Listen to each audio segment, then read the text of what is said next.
What really happened with your host, Mike Rivero. The history the government hopes you never learn. Here is your host, Michael Rivero. And aloha, America. Welcome to our show today. It is Monday, January 28th, 2019, almost to the end of the month here. And my goodness, have we got a lot to talk about today. It's a very busy news day. The phone lines are open, 800-313-9443. Sam is in our control room, ready to answer the phone, get you on the air with your comments, questions, and opinions here. So let's get right on into it here.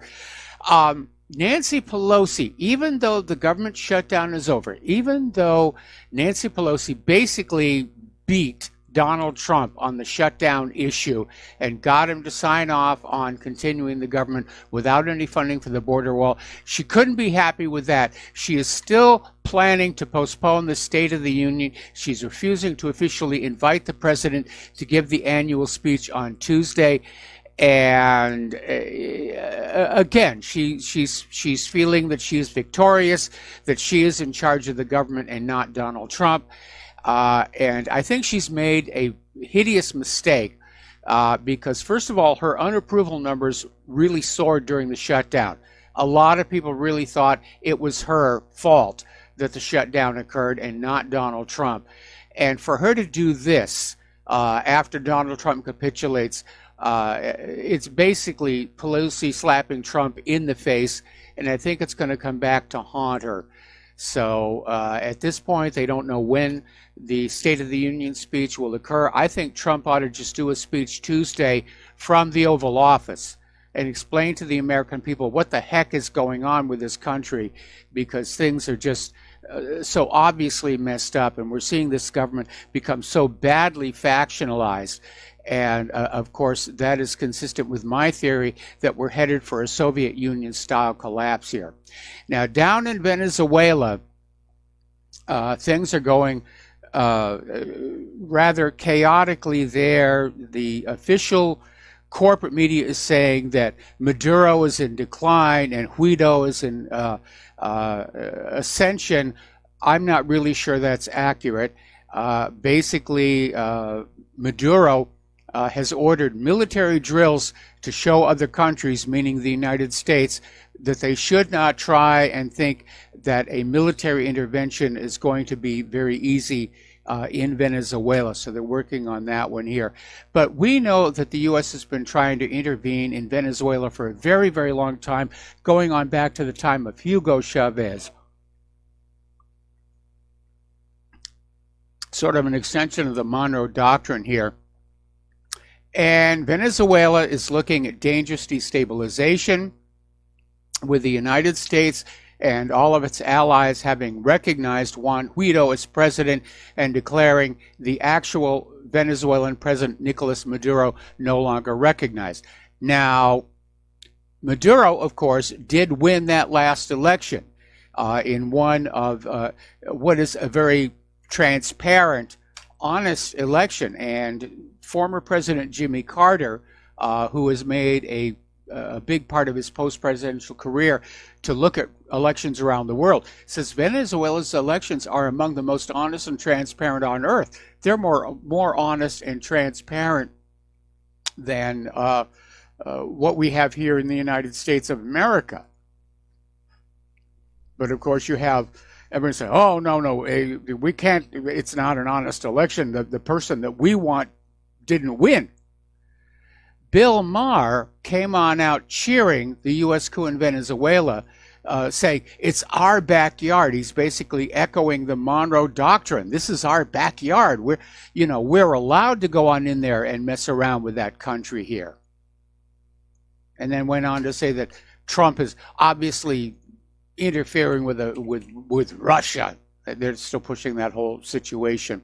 Now, the United States has accepted Guaido's designation of Carlos Alfredo Vecchio as the Caracas Chargé d'Affaires to the U.S., according to the U.S. Secretary of State Mike Pompeo. And basically, they're starting to treat Guaido like he is the president of Venezuela. And it could turn out to be a huge embarrassment because they've been down this road before. They tried a coup against Hugo Chavez, which ultimately fell apart here. But Guaido is already targeting the state oil money. He's requesting money from the IMF. He's going to plunge the people of Venezuela into debt to the notorious International Monetary Fund to fund his unelected government. And it's rather amazing to keep that in mind when the U.S. is out there saying, we're bringing democracy to Venezuela. No, you're not. You're putting into power an unelected government. That's exactly what's going on here. Now, Guaido is attempting to fire the directors of Citgo Petroleum, which is owned by Venezuela's state oil company, PDVSA, and wants to appoint his own board, who will basically direct the money from the oil business into his pockets rather than Maduro's. All right, we're going to do a shout out now to our on-air affiliates who are just now rejoining our network. Now, National Security Advisor John Bolton is out there admitting the primary U.S. interest in Venezuela is their oil capability. Not just the volume of oil they have, but what currency it's being sold for. That's been one of the big problems the United States has had with Venezuela over all these years. Venezuela is willing to sell their oil for currencies other than the U.S. dollar. And that's been a big problem all along. Now, interestingly enough, as you know, there's photos all over the media of protests against Maduro, and we're being told that people of Venezuela, they've got no food, no clothing, no toilet paper, and they're just really, really poor. But if you look carefully at the photos of the supporters of Guaido, they look like they're doing very well. They're not the poor. They're not starving. These are the people who have been bleeding wealth from the people of Venezuela, and they don't want to give up that gravy train. And these are the people who are going to support a CIA-backed coup d'etat, and that's exactly what's going on here. Now, Venezuela has rejected the EU demand for new elections within 8 days. Not exactly sure what the 8 days represented. But they're saying, no, we don't need new elections. We just had elections. They were open, they were honest, they were transparent. The opposition won the legislature, which is part of what triggered this crisis here. But Maduro won the presidency. And he has no reason to go on back and have new elections here. So Maduro's describing this as insolence on the part of Europe. And he's absolutely right. It's insolent for any other nation to go into another nation and say, you've got to have new elections until somebody we like gets elected. Meanwhile, of course, we still have that crisis where the Bank of England is refusing to release Venezuela's gold back to Venezuela due to U.S. lobbying. And this, for lack of any other word, this is robbery. This is theft. This is the United States and England conspiring to steal the gold belonging to Venezuela. And that's exactly what it is. All right. Turkey is emerging as a staunch defender of Maduro against Trump. He's saying, brother, we are with you.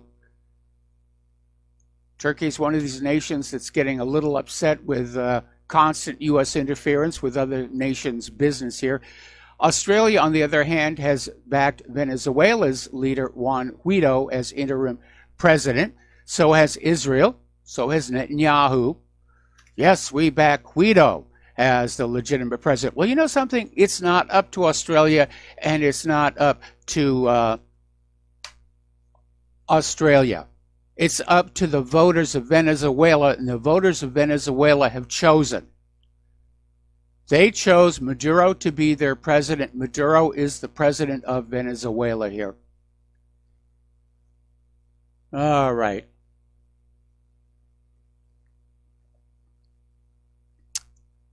Now, article out of Zero Hedge. The top 5 dumbest arguments defending Trump's Venezuela interventionism. The first argument, socialism is bad. Socialism is bad. Well, our own government is going more and more socialism. Certainly the liberal Democrats are pushing socialism as hard as they can. And socialism can be made to work if everybody taking part in it is a saint. That could be said for any political system as well.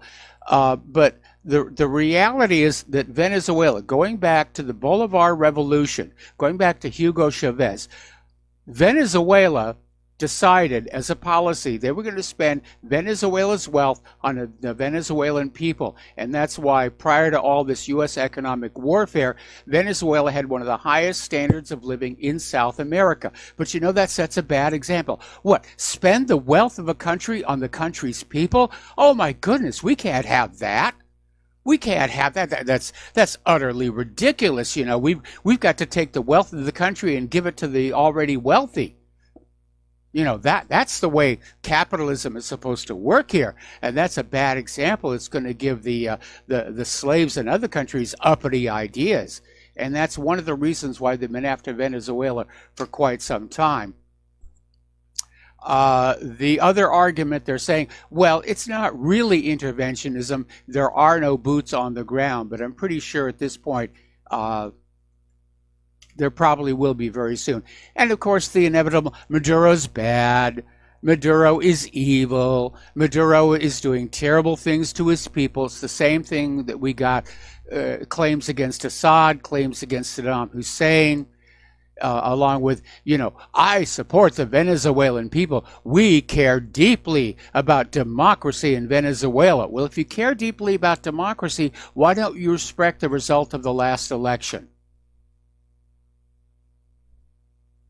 And finally, you don't understand what's going on there. You know, I talked directly to the Venezuelans, and they're very unhappy with Maduro here.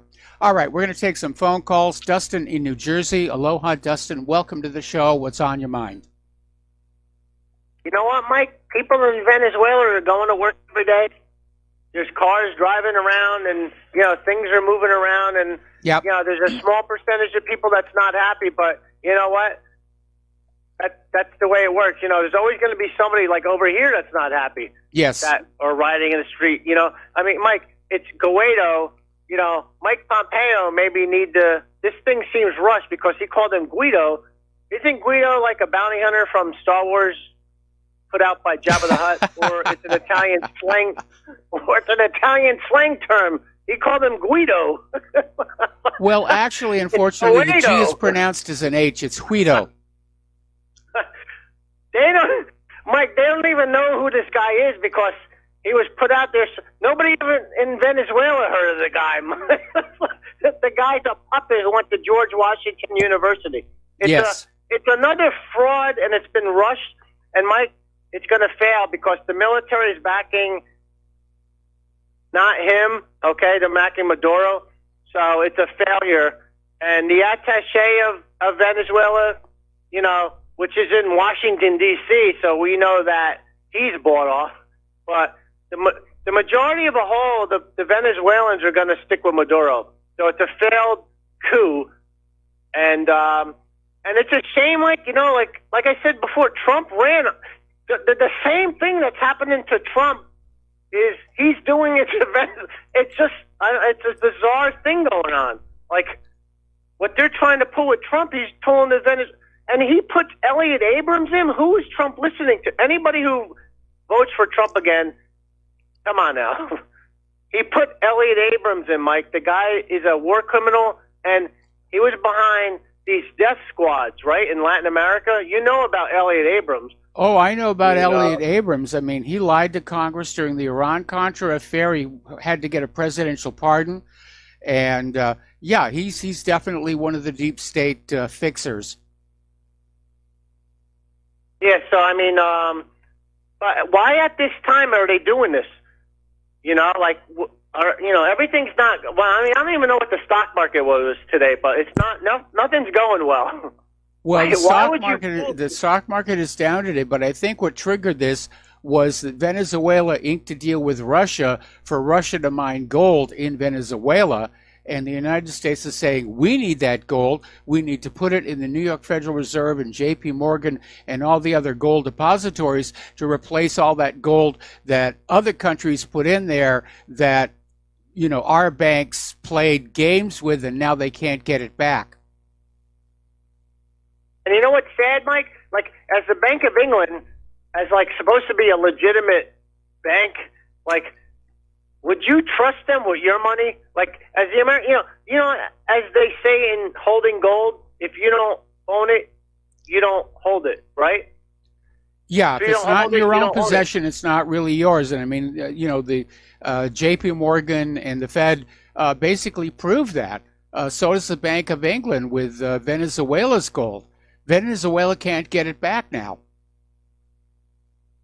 But the vaults are like a safety deposit box. So if you have your jewelry in a safety deposit box in the U.S. and say something happens economically or your government don't like it, if you go to that safety deposit box, that stuff can be taken. Yes. And you have no recourse to get it back. Now, then you know how Venezuela failed. Like, I mean, if they, first of all, they shouldn't be putting their gold in any other country but their own vaults at this point. Like, if every country should have the gold on their own hold at this point. Well, right? You see, Venezuela pledged, basically sent that gold originally to Germany as collateral for some loans, and they finally paid off the loans, and the gold was supposed to come back to Venezuela, but it was temporarily deposited at the Bank of England, and now the Bank of England is saying, no, we're not going to send it back. The U.S. is telling us to hang on to it, and I'm sure the Bank of England is very happy to be sitting on $1.2 billion worth of gold that belongs to other people.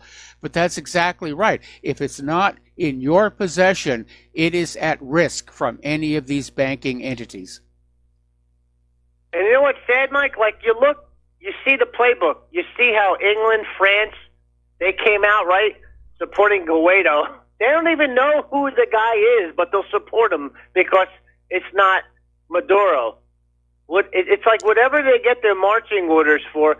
I mean, these people don't have no loyalties to anybody anymore. It's a joke. It's a joke. And, Mike, I got to say this. If anybody still supports Trump, you're a fool. Because this dude, at this point, is not only a one-term president, but he has played us the fool, Mike, because why would you pull this? Why would you put Elliot Abrams in and all these other people? I mean, it's one thing after another. And, Mike, if Trump runs against Clinton, I'll just stay home. Have a good show. All right, thanks an awful lot. We're going to let you go. We're going to switch over to Don in the Philippines. Don, aloha. Welcome to the show. What's on your mind? Hello, Mike. Can you hear me? I hear you just fine. Hello? Yeah, this thing about gold, there's definitely some stuff going on with gold that is beyond my ability to comprehend. I've dealt with gold. I mean, I made money on gold. I bought it when it was real cheap, like $350, and then it went way up, and I sold it. I made some money. But this deal with most of the gold is owned by countries, by central banks of the countries. That's where most of the above ground gold is owned. But I don't understand this whole deal about, like your previous caller there said, why do they have it? Well, I understand the way you explained it with Germany first, they were paying off a debt. But yeah, this deal of storing it, Germany had problems also getting their gold from, it was stored somewhere in New York City, right? Yeah, I don't know the if they New ever York did Fed, get it. yeah, they couldn't get their gold back. And when they got it back, it wasn't the original bars. It wasn't as pure. And as you know, it was in Germany where they discovered that some of these bullion bars floating around are actually gold-covered tungsten bars. Right. There's fishy stuff going on. One thing I've never been able to understand is this concept of leasing gold. And they talk about it. If you read the gold websites and stuff, leasing gold. It makes no sense to lease a metal. Well, right? it does Like if you're you leasing need a house to or have it basically as a collateralizing agent. Anyway, listen, stay on the line. We've got to take a break for commercials. I'm going to come right back to you after these words from our sponsors. Aloha, America. Welcome back to our show here. We're talking with Don in the Philippines. We're talking about gold leasing. and why it even exists. And again, it has to do with companies that have to have physical gold on hand, and they may not actually have it until a later time. And one good example would be gold mining companies that are promising to deliver a certain amount of gold in a certain period of time. They can't actually deliver. They'll lease the gold. They'll turn that gold over to their customers. Then when they finish mining the gold, they'll have the gold back to return to the person they leased it from. So it is, in fact, a legitimate business transaction. Okay. At least it's still, though, it just boggles my mind. I mean, it's like me leasing a house and then going to the bank and saying, I'm going to use this for collateral. This is a house that I leased. But you don't own it. So, yeah, I mean, but unfortunately, that's the way some of these financial transactions will actually work, especially when you get into gold rehypothecation. They're out there playing games with metals they don't actually own. That's where the New York Federal Reserve and J.P. Morgan, Bank of England, and Bank of France got into trouble. They were playing financial games with gold that belonged to other nations. Right. The whole ETF thing is like that. You buy a gold ETF, platinum ETF, or whatever, based on the spot price of platinum, but you don't know. No, they don't really have that much platinum or gold or silver or whatever it is. It's just like a derivative to see if it goes up or not. It's all shady, crooked business, and I don't know. The little guy like me can't do much about it. All we can do is survive, Mike. And everybody lies like hell all the time. And the whole thing is, people don't care about truth anymore because we're so accustomed to having these. The average guy at CNN, the whole stream of lies, nothing but lies, 24/7. That everybody's used to it, and nobody really cares what the truth is, and we're accustomed to it. Okay, that's all I got, Mike. Yeah, we seem to have gone away from a civilization where there are truth and lies to where there are lies and then there are the accepted lies. And unfortunately, a lot of what passes for economics today are the accepted lies, where we say, oh, yeah, we understand this is crooked, but we are socially required to accept that this is the way things are going to be. All right, Don, thanks an awful lot. We're going to switch over to Daniel in British Columbia. Aloha, Daniel. Welcome to the show. What's on your mind? Yeah, we're living in the gold-plated tungsten age, I think. Let's see. I think Dustin from New Jersey beat me to the punch. I was going to mention Elliot Abrams, one of these members of the National Endowment for Democracy. He's a Council on Foreign Relations member. I didn't know about the Iran-Contra, but it doesn't surprise me. And yeah, I think it's almost like Venezuela is the latest in a string of takeovers by the CIA,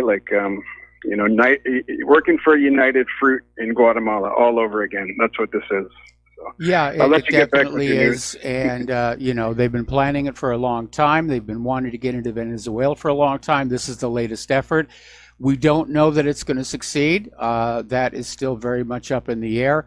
The last time they tried a coup d'etat was against Hugo Chavez, and they actually drove him from power for an entire week before he was able to come on back. So we'll see what Maduro is able to do. But as long as the military is on the side of Maduro, it doesn't look like they can really depose him short of an outright military intervention. And I don't know that the American people are really willing to sit still for yet another war in another far-off land. Yeah, it's funny how it's another flashpoint with Russia too, just like Syria. I mean, they're really goading Russia. I don't know what Putin is still the only statesman left in the world, as far as I can tell. So I hope he keeps it together and doesn't plunge us into a third world war. Well, we seem to be heading in that direction, and again, Putin is trying to keep things calm, but he's also trying to basically contain this U.S. expansionism and at some point it is going to reach a point of direct conflict between the U.S. and Russia. And I'm sorry, but that's just the way it seems to be headed. All right. Well, enjoy. Have a good rest of the show, Mike. Thanks a lot. All right. Thanks an awful lot. We're going to switch over. Well, actually, no, we're coming up on a commercial break here, so I'm going to leave the next phone call until after the commercial break here.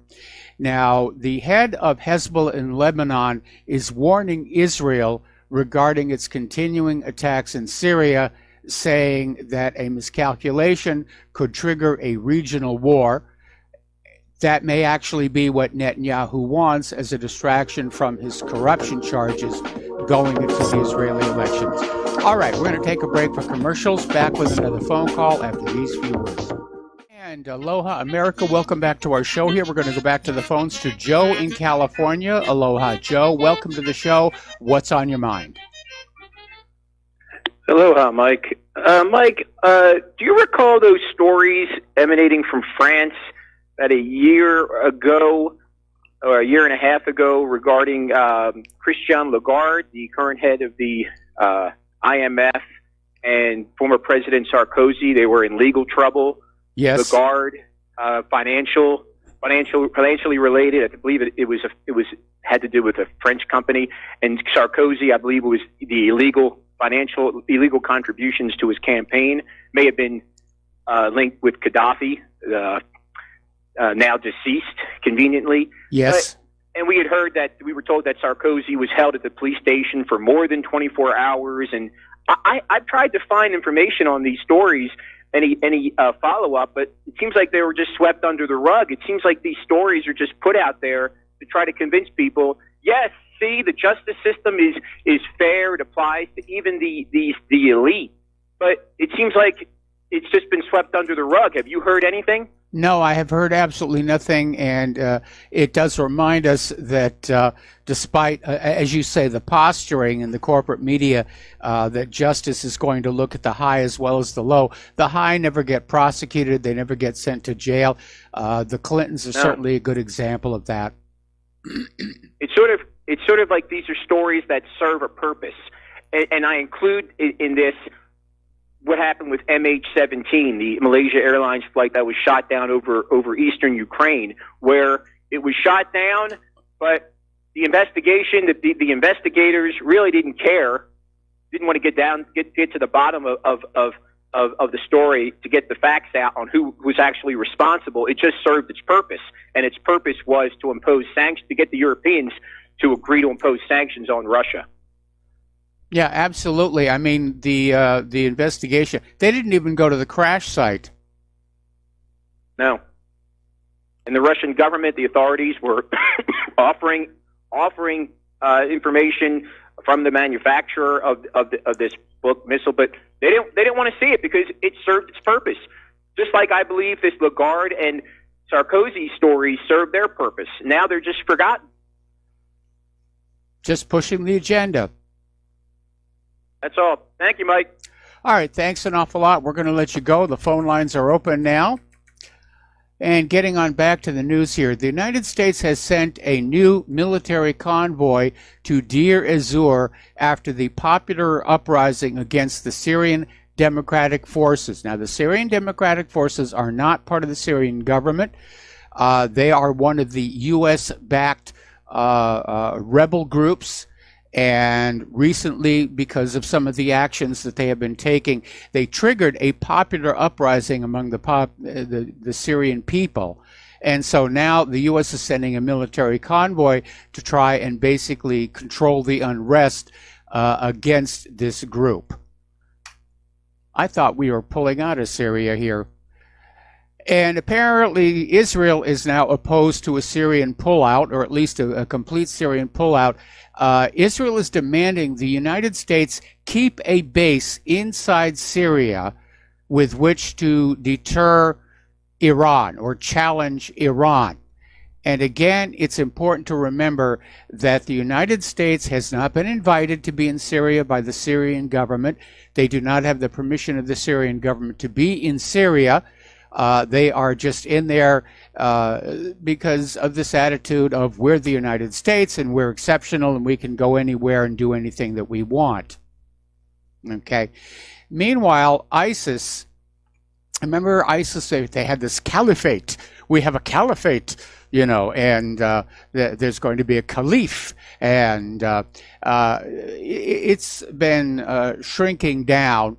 And apparently at this point inside Syria, what was once the vast ISIS caliphate has been reduced to 2 small villages in Syria. So it's only a matter of weeks or days before the villages are overrun and ISIS in Syria basically ceases to exist. And at that point, the United States doesn't have an excuse to remain there anymore. And that's going to be a bit of a problem. Now, Trump has said he wanted to pull out of Syria because ISIS was defeated, which is accurate. And you have John Bolton and Mike Pompeo are out there saying, no, we've got to stay in Syria. Well, what's going to be the excuse here? Well, Assad is gassing his own people. They're probably going to try that one again here. All right. Turkey is shelling the YPG militia positions in northern Syria for a 3rd consecutive day. So that is still going on where all this Kurdish unrest, if you will. So it is still going on over there.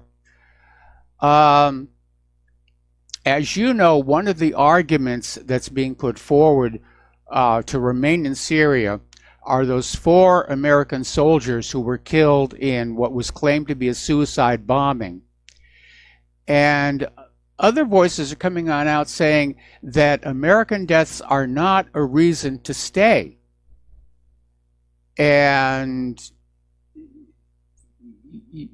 that the idea that the death of a U.S. soldier in combat is not a reason to keep staying in the combat. And that maybe it's not a good idea to be pushing that idea. And of course, a lot of people are thinking that attack that killed those 4 soldiers in Syria was a false flag, specifically to push that agenda that we have to stay in Syria. That we can't leave now. They attacked and killed our people, and it really didn't make any sense. Really, did it? I mean, the United States is withdrawing from Syria. Why attack the U.S. at that point when they're finally leaving? Now, over in Israel, the tensions are still going on there. Apparently, a Palestinian has been killed and 22 injured in clashes with Israeli soldiers in eastern Gaza. And apparently, it all began with a stone being thrown from a slingshot at Israeli troops. By the way, did you know that a Palestinian throwing a stone can be sentenced to 10 years in prison in the Israeli court system? Those must be some real nasty stones. All right. The United Nations has expressed shock at the terror carried out by Israeli settlers that killed a Palestinian father of 4 in the Israeli-occupied West Bank. And they're talking about an incident in Al-Mughayr, and they're saying it's shocking and unacceptable. This is from the UN Special Coordinator for the Middle East Peace Process, Nikolai Maidanov, and basically saying that he's talking about this Palestinian village was violently stormed by Israeli settlers where they killed 1 Palestinian. And they're saying the UN must put an end to the violence. Well, the UN can't. It would take a Security Council resolution, and any Security Council resolution against Israel or the Israeli settlers will be vetoed by the United States. So Israel can basically do whatever they want. They're above the law. As long as the United States exercises their veto at the UN Security Council, Israel is above international law. Egypt has issued an ultimatum to Hamas on cooperation with Iran. And this has to do with the fact that Hamas was supposed to get funds from Qatar, which was blocked by Israel. And Egypt is now issuing this ultimatum saying that Hamas should not cooperate with Israel at all, or bad things will happen. So Israel is definitely coming down on the side of, Egypt is coming down on the side with Israel. And a lot of it has to do with their gas partnership. Egypt is buying natural gas from Israel, and now they're buddy-buddy. They're all friends. I guess that whole thing about bombing the Sinai a few years ago has been forgotten. And they're all buddies, and Egypt is now coming down against Hamas. Over in France, Macron is trying to undo the Treaty of Verdun and basically bring back the Carolingian Reich. And this has to do with France and Germany signing this new treaty, reaffirming their close ties and commitment to support each other. It's called the Aachen Treaty. Now, of course, Germany and France were already committed to defending each other under the NATO agreement, but they decided they were going to sign this new treaty, which is bringing themselves closer together and effectively almost forming one whole new country out of them. But they're pushing forward toward this grand army of the European Union. And we're starting to see this schism break up in the EU, where you're going to have France and Germany as the main powers inside the EU. Now that Britain is leaving, it's going to be France and Germany versus the other nations inside the EU. And of course, the goal of France and Germany is to displace Brussels as the primary controlling force inside the EU. Meanwhile, a meeting of the NATO-Russia Council in Brussels ended Friday, failing to continue to agree on the dispute surrounding the Intermediate Nuclear Forces Treaty, leaving the matter unresolved. And U.S. officials are still saying they'll withdraw from the INF in the next 2 weeks. Now, their complaint is that Russia has a new cruise missile system that violates the INF. Russia says no, their new missile system does not violate the INF. They've put it on display. They're willing to have experts come and look at it and verify that it's within compliance with the INF. The U.S. is saying, we don't care. We've already made up our mind. We're leaving the INF, and we're starting to build a whole new bunch of nuclear-capable, intermediate-range nuclear weapons. Over in Paris, this last weekend was the 11th weekend of the Yellow Vest protests. And once again, the police were out there with tear gas, basically trying to push down the protests. France deployed about 80,000 police officers to patrol the events and to disperse trouble. And there's been some violence, scattered skirmishes. A few cars were set ablaze in the Normandy town of Évreux. And in Paris, crowds gathered at the headquarters of France's lower house of Parliament. Police used tear gas on demonstrators at the iconic Bastille Plaza.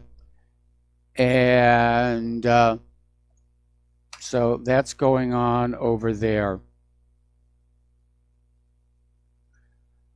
Okay, down in Zimbabwe, as you know, things are going very badly down there.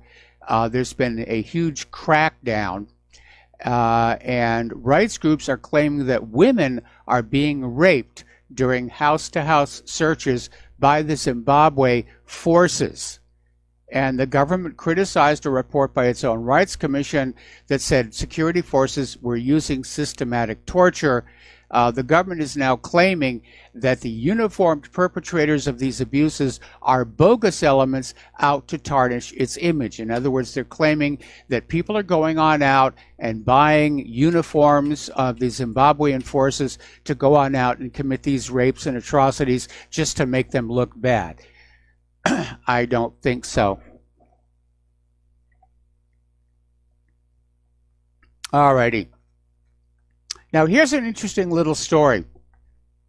The Democrat-controlled House followed the Senate this week, passing legislation forbidding the president from withdrawing from NATO and affirming undying U.S. support for the outdated Cold War alliance. And the question is NATO really about defense? Or is it a jobs program for the military-industrial complex? Or has it, in fact, become a new offensive force serving the West? Now, the House and Senate can pass a bill, but the president has to sign it before it becomes law. And I don't think Trump is going to sign this one. Trump's been talking about pulling out of NATO, and I think he should. NATO's obsolete.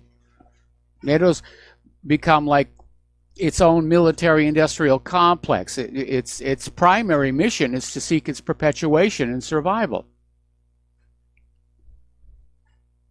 So when you have any institution, whether it's the military-industrial complex or NATO, that survives on war, they're going to seek to create war. Now, getting into our domestic politics here, Jerome Corsi has come on out and said that he's happy to testify against Roger Stone and basically about what occurred during the 2016 presidential election and whether anyone coordinated with WikiLeaks' effort to undermine Hillary Clinton campaign. Speak for itself. And he said, I'll be happy to testify if I would be subpoenaed. Corsi told CNN host Jake Tapper, and I will let the testimony fall wherever it falls. I'm going to tell the truth to the best of my ability. So that is still going on out here. Over at Davos last week, former Secretary of State John Kerry called on President Trump to resign, and Kerry's statement was carried by many media sources, as well as him being asked if he plans to run for president in 2020. But nobody is asking the most important question of all. Why is Kerry still attending important world functions and meeting with world leaders? It's like the Obama White House has never really left. They're still out there, meeting world leaders like they're still in charge. And that's a valid question. Okay, former San Francisco mayor and Speaker of the California State Assembly, Willie Brown, is claiming to have influenced the career of Kamala Harris with political appointments while the two were having an extramarital affair. Brown wrote this in a short article in the San Francisco Chronicle. And Harris was 30 years Brown's junior when the two were dating, basically about half his age. So a lot of little canoodling going on there over in Sacramento. We got to take a break for commercials. We will be right back. And aloha, America. Welcome back to our show here. Now, as you know, even though we're just now out of the 2018 midterms, we're already into the 2020 campaign season. It's just nonstop at this point. And everybody's piling on into the presidential campaign for 2020. They're sensing a political vacuum there as it looks more and more like Trump's going to be a single-term president. And one of the people getting ready to wait on in is former Starbucks CEO Howard Schultz. He's going to run as an independent. And apparently this is scaring the heck out of the Democrats because of the possibility that he could, in fact, split the anti-Trump vote and thereby secure Trump's reelection. And, of course, that's the concern of any of the either of the two traditional political parties when an independent runs. Oh my goodness, they're going to take votes away, and they're going to allow the other person to win. But apparently Schultz, who's a lifelong Democrat, he's throwing his hat into the ring, and but he says he's going to run as an independent. And basically, anonymous Democratic strategists have been warning every reporter that they can. Schultz's independent bid is an embarrassing flop. And worst case, he peels off enough swing state voters to hand Trump a second term. So we'll be keeping an eye on that as well. Now, Tulsi Gabbard here in Hawaii is getting ready to formally announce her 2020 campaign. She's going to announce it on February 2nd. We still don't know exactly where or when. I'm hoping to be able to get on out and take some pictures when that does happen, but we'll see. The bad news is, and this is coming out of thehill.com, Hillary Clinton is not ruling out another run for the presidency in 2020. This is coming from CNN White House correspondent Jeff Zeleny, and he was saying on Inside Politics, Clinton told people as recently as this week she isn't closing the doors to the idea of running in 2020. And at this point, I would insert great obscenities, but the FCC would come down on all of our on-air affiliates for that. Okay, do you remember last November 19th? 16 FBI agents raided the Maryland home of a Department of Justice whistleblower who was in possession of Clinton Foundation and Uranium One documents. Now, the whistleblower came across the documents while he was working for an FBI contractor, according to the whistleblower's lawyer. And the feds came on in and confiscated the documents. The whistleblower's Dennis Nathan Kane, the FBI agents rifled through his home for over 6 hours, even though he'd already given the documents to the proper investigative channels. And the documents basically, well, we've got to do a station identification, then I'll tell you the rest of the story. Aloha, America. Welcome back to our show, hour number 2. The phone lines are open, 800-313-9443. And we're talking about this whistleblower, Dennis Nathan Kane, and he had documents regarding the Clinton Foundation and the Uranium One deal. And last November, the FBI basically raided his home looking for the documents, even though he'd already given the documents to the proper investigative channels, who apparently have done nothing with them since then. But the documents reveal that then FBI Director Robert Mueller failed to investigate criminal behavior by Rosatom, the Russian nuclear firm that purchased 20% of the United States uranium, in this very shady deal that involved then Secretary of State Hillary Clinton. Now, Representative Louis Gohmert said Saturday that Special Counsel Mueller is trying to cover up his involvement with the Uranium One deal that benefited the Clintons while trying to have a coup against President Donald Trump. And Gohmert said Mueller has done more damage during his 12 years as FBI director than any other, possibly all directors put together. I don't know. J. Edgar Hoover did a lot of damage when he was in that center seat here. Gohmert went on to say he's wasted money right and left. Amazingly, he's hired people like Andrew Weissman that worked with him and Rod Rosenstein in investigating the Russian illegal efforts to obtain our uranium when they quashed information in order to allow the sale to go through so that Hillary could get $145 million for the Clinton Foundation. So it really is outrageous. And yes, it absolutely is. It absolutely is. Story coming on out of the Gateway Pundit. Mexican cartels paid off Mexican president with $100 million. And a former Democrat is now out there saying that the Democratic Party is getting paid millions of dollars by cartels as well, which would explain one of the reasons why they're trying to keep that southern border open, so the flow of drugs can continue into this country.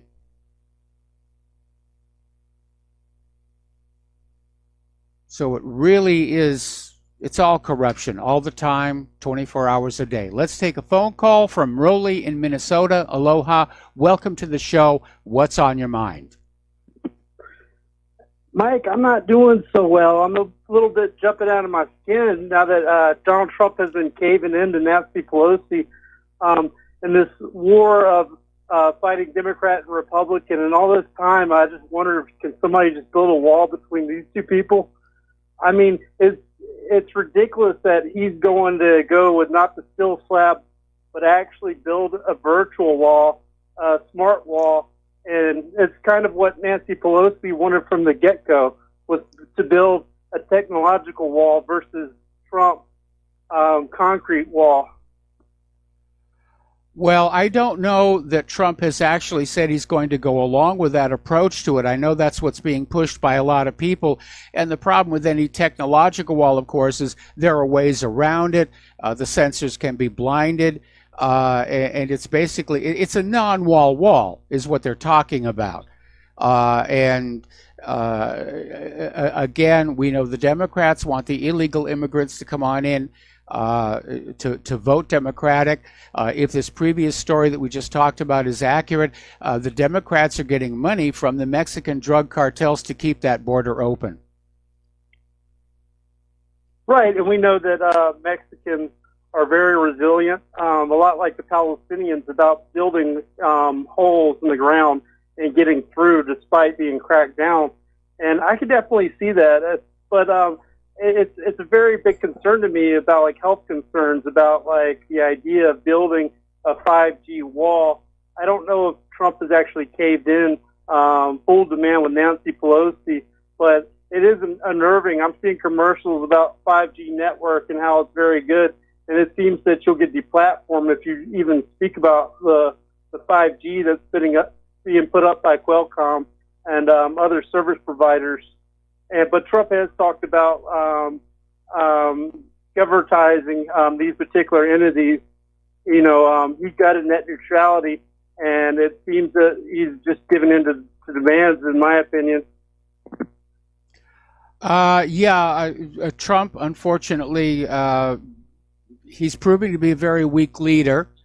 He keeps caving in. He caved in on the Syrian withdrawal. He caved in on the border wall and the shutdown. And I'm not confident that in 3 weeks' time he's actually going to do anything about building that wall. The problem with the technological wall has to do with the reaction time of the border enforcement forces, because you can have a sensor that says, oh my goodness, illegals are coming across the border here. How long is it going to take for Immigration and Customs Enforcement and Border Patrol to actually show up there? And will, in fact, the illegal immigrants already be gone by the time they get there? So it's a very ineffective approach to the problem. Is it true, or am I misquoting Donald Trump? Did he say that to build a smart wall, not a medieval wall, in his address on the White House Rose Garden last Friday? Did you read that report? No, I didn't read that report, and I'm not sure that Trump actually did say that. I think Trump still wants basically a wall. All right, Mike, I'll send you that report, and I'll get off. Thank you for taking my call. All right, thanks an awful lot. We're going to let you go. We're going to do a shout out now to our on-air affiliates who are just now rejoining our network here. Okay. As you know, the situation with the Covington Catholic High School really spiraled out of control. The corporate media seized on this selectively edited video to push the agenda that white kids are bad, anybody wearing a Make America Great hat is bad, that, oh my goodness, that they were harassing black people and Native Americans, and it blew up in their faces. It just absolutely turned around. In the meantime, of course, there were all these threats against these kids, these Covington High School students, and they're considered terroristic threats, and prosecutors are saying they're going to investigate them. They're going to investigate and prosecute everybody who threatened these kids for basically doing nothing. They were standing there waiting to get on a bus to go home when they were, first of all, harassed by these black Israeli, Israelite, whatever they call themselves, and then later on this Native American elder who's been caught lying about a lot of stuff, including being a Vietnam veteran. He basically just walked up to their face banging his drum. And it was totally misconstrued by the corporate media as the kids harassing him. All right. Now, Last Thursday, Congress voted 357 to 22 to support Pelosi's $1 trillion slush fund for NATO instead of the $5 billion for a Mexico border wall. So there's something to think about. Pelosi's okay with sending trillions of dollars into the war machine in other countries here, but oh, no, we can't defend our southern border. We've got to keep that open. Absolutely have to keep it open. And Pelosi, apparently this last Saturday, she described the flood of Central Americans coming into our country as an opportunity rather than a crisis, and said she wishes she could take all those children home with her. Well, she's got a lot of room. The Pelosis have, I think, 5 different mansions. And I would like to see how many of those illegal immigrants she's actually housing in those. Meanwhile, of course, we've got all these leftists who are out there say they're triggered by the Make America Great Again hats. And they're saying people have no right to wear them. Yeah, we do. It's called the First Amendment. And the leftists are out there trying to say, well, they're just as triggering as the white hoods of the KKK. Not really. Nobody in a Make America Great Again hat is out there, lynching black people or burning crosses or doing anything like that. They just want to make our country great again. What is wrong with that idea? Why is that considered racist? Well, it's because nationalism is starting to stand up to globalism, and the globalists don't like that. And so the globalists are trying to basically shout it down and say, you can't do that. You can't talk about your country being great again. That's racist. No, it isn't. It's nationalist. It's patriotic.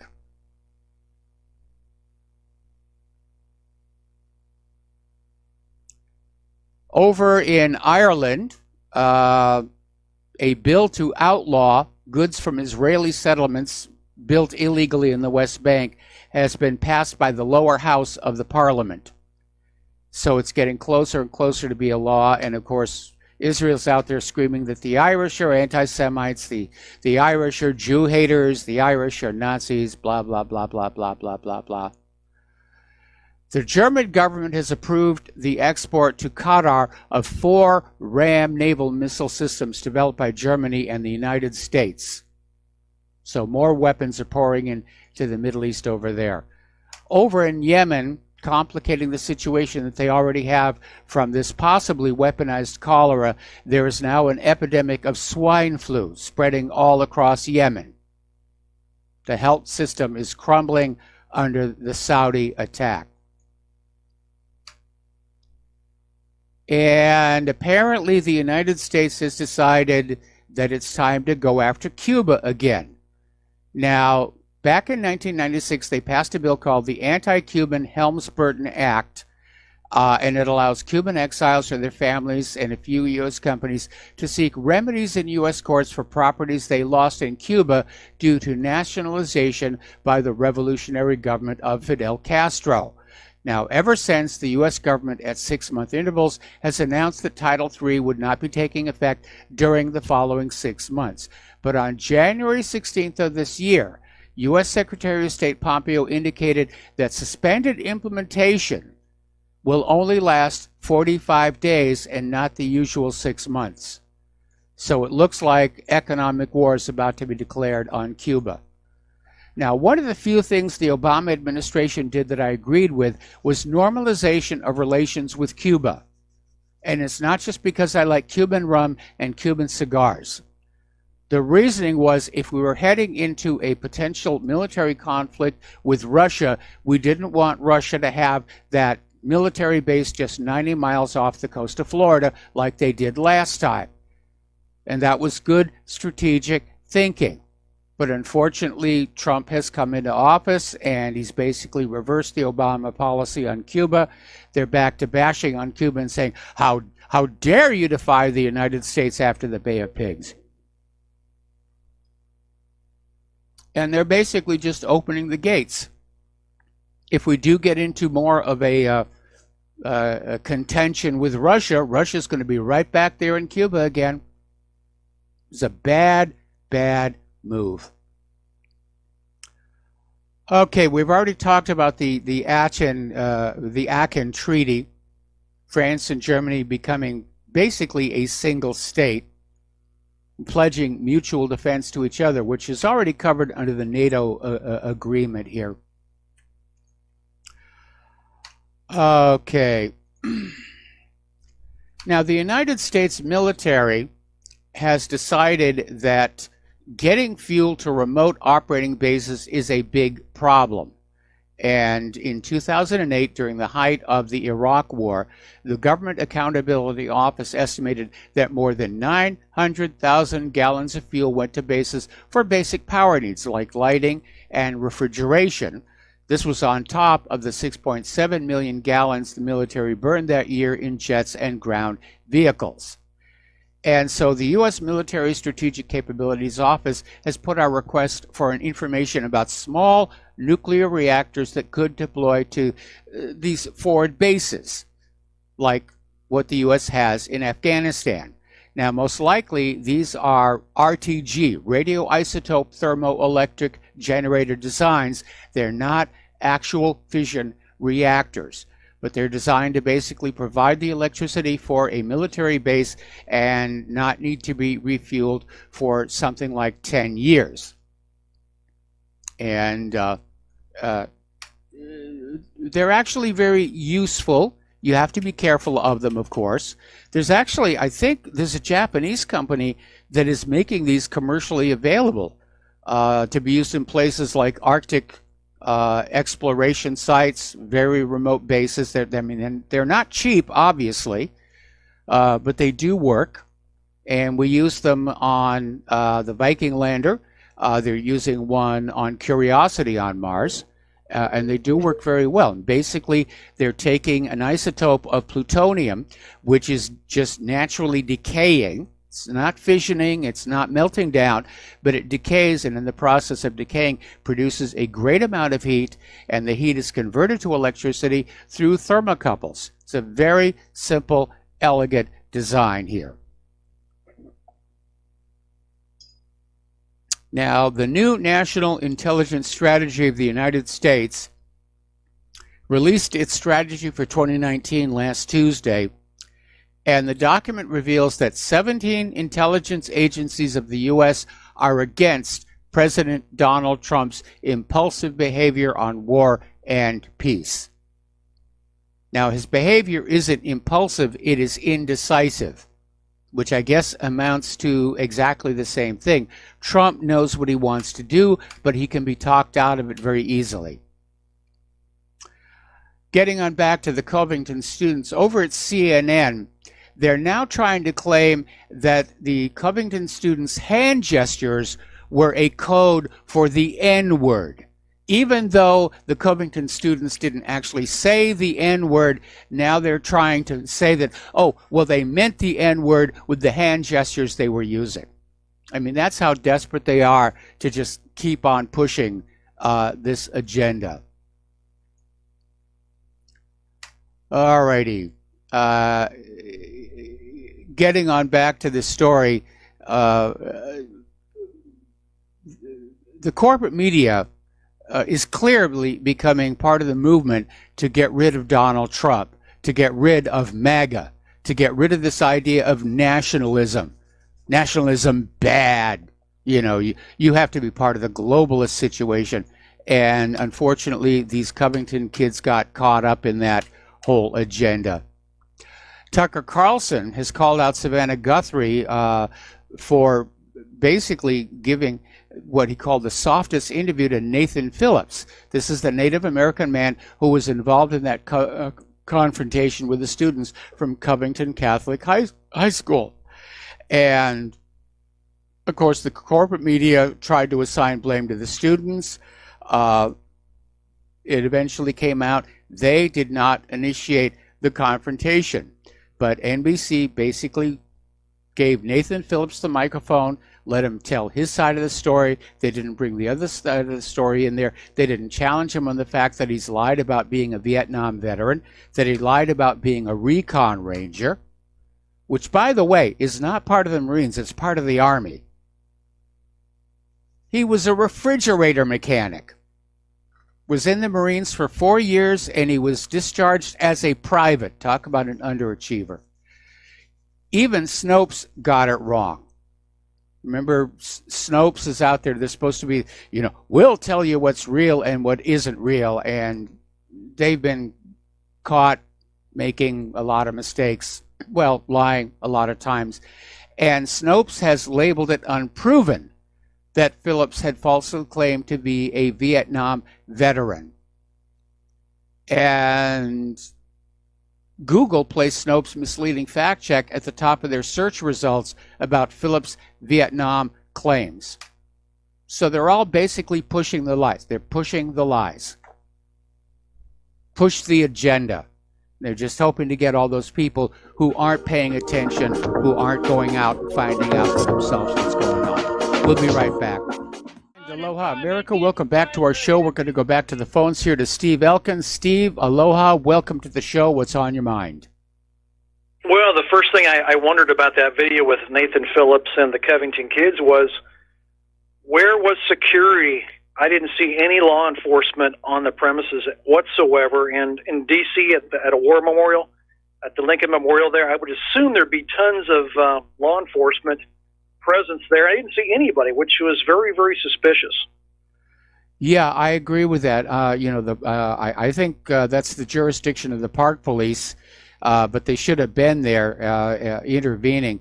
But again, the whole thing was clearly staged. It was a setup.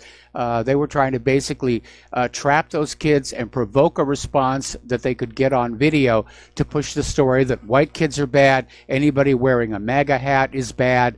And they really didn't get it, but they still went with what they had and tried to basically sell the idea, and it blew up in their face.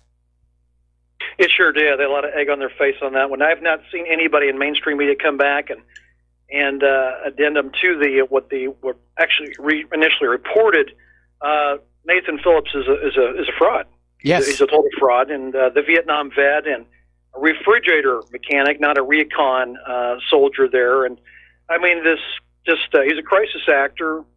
He looked for a response, and well, they know the truth, but they misreported it for a reason. There's an agenda there. Yeah, there's definitely an agenda. There's definitely an agenda, and that's all we get from the corporate media is agenda. They're there to sell things: cars, clothing, fast food, political candidates, political ideology. There's virtually nothing accurate in the corporate media except the weather and the sports scores, and they're not all that good on the weather. Yeah, there's something else I thought that Donald Trump should have brought to the attention. He talked about $500 billion worth of drugs coming into the country. He should have capitalized on that comment, also included with the opioid crisis. He never did. But I ran across an article just the other day from Washington Post, the Washington Compost, you call it. Yes. And evidently there's a problem, a medical tourism tragedy. I think it's going to be posted today from John. He's going to post it. But basically, there is a antibiotic-resistant bacterium out there coming in from Mexico.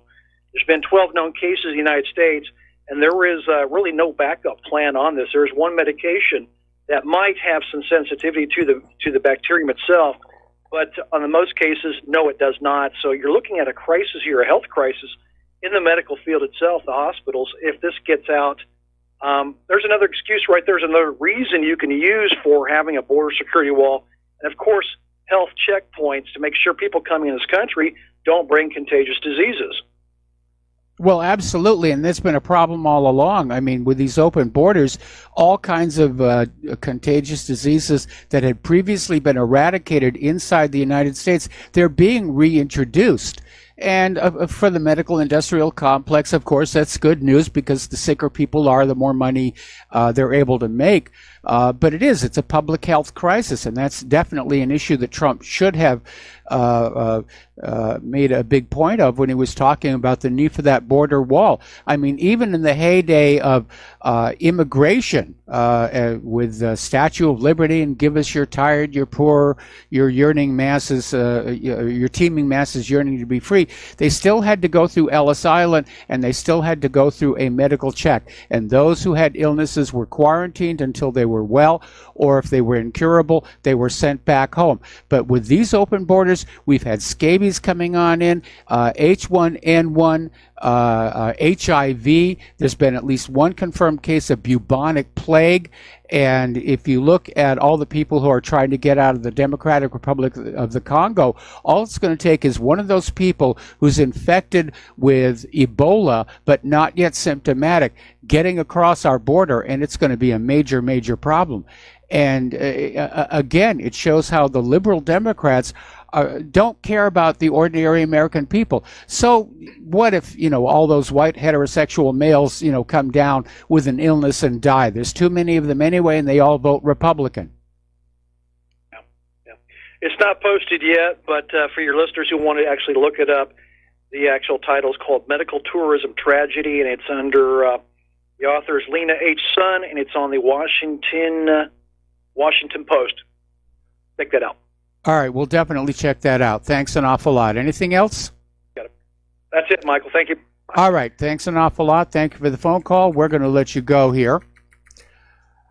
Yeah, that's a serious, serious problem. That's absolutely a serious problem. It's a public health crisis. And again, the open borders people, the globalists, the Democrats who are looking for all these illegals to vote Democrat, they don't care if you get sick. If you get sick, it's more money for the medical industrial complex. That's the way they're thinking. They detest a healthy population. We're going to take another break for commercials. We'll be right back. And aloha, America. Welcome back to our show here. And again, talking about the Covington kids here.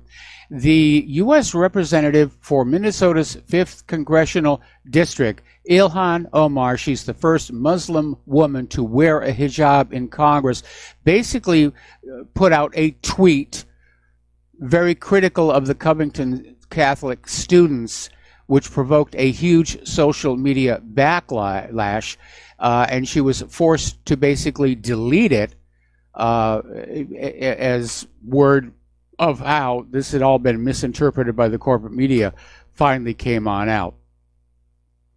So getting on back to the MAGA hats, Alyssa Milano is out there saying the red MAGA hat is the new white hood. They're trying to equate the red Make America Great Again hat with the KKK hood.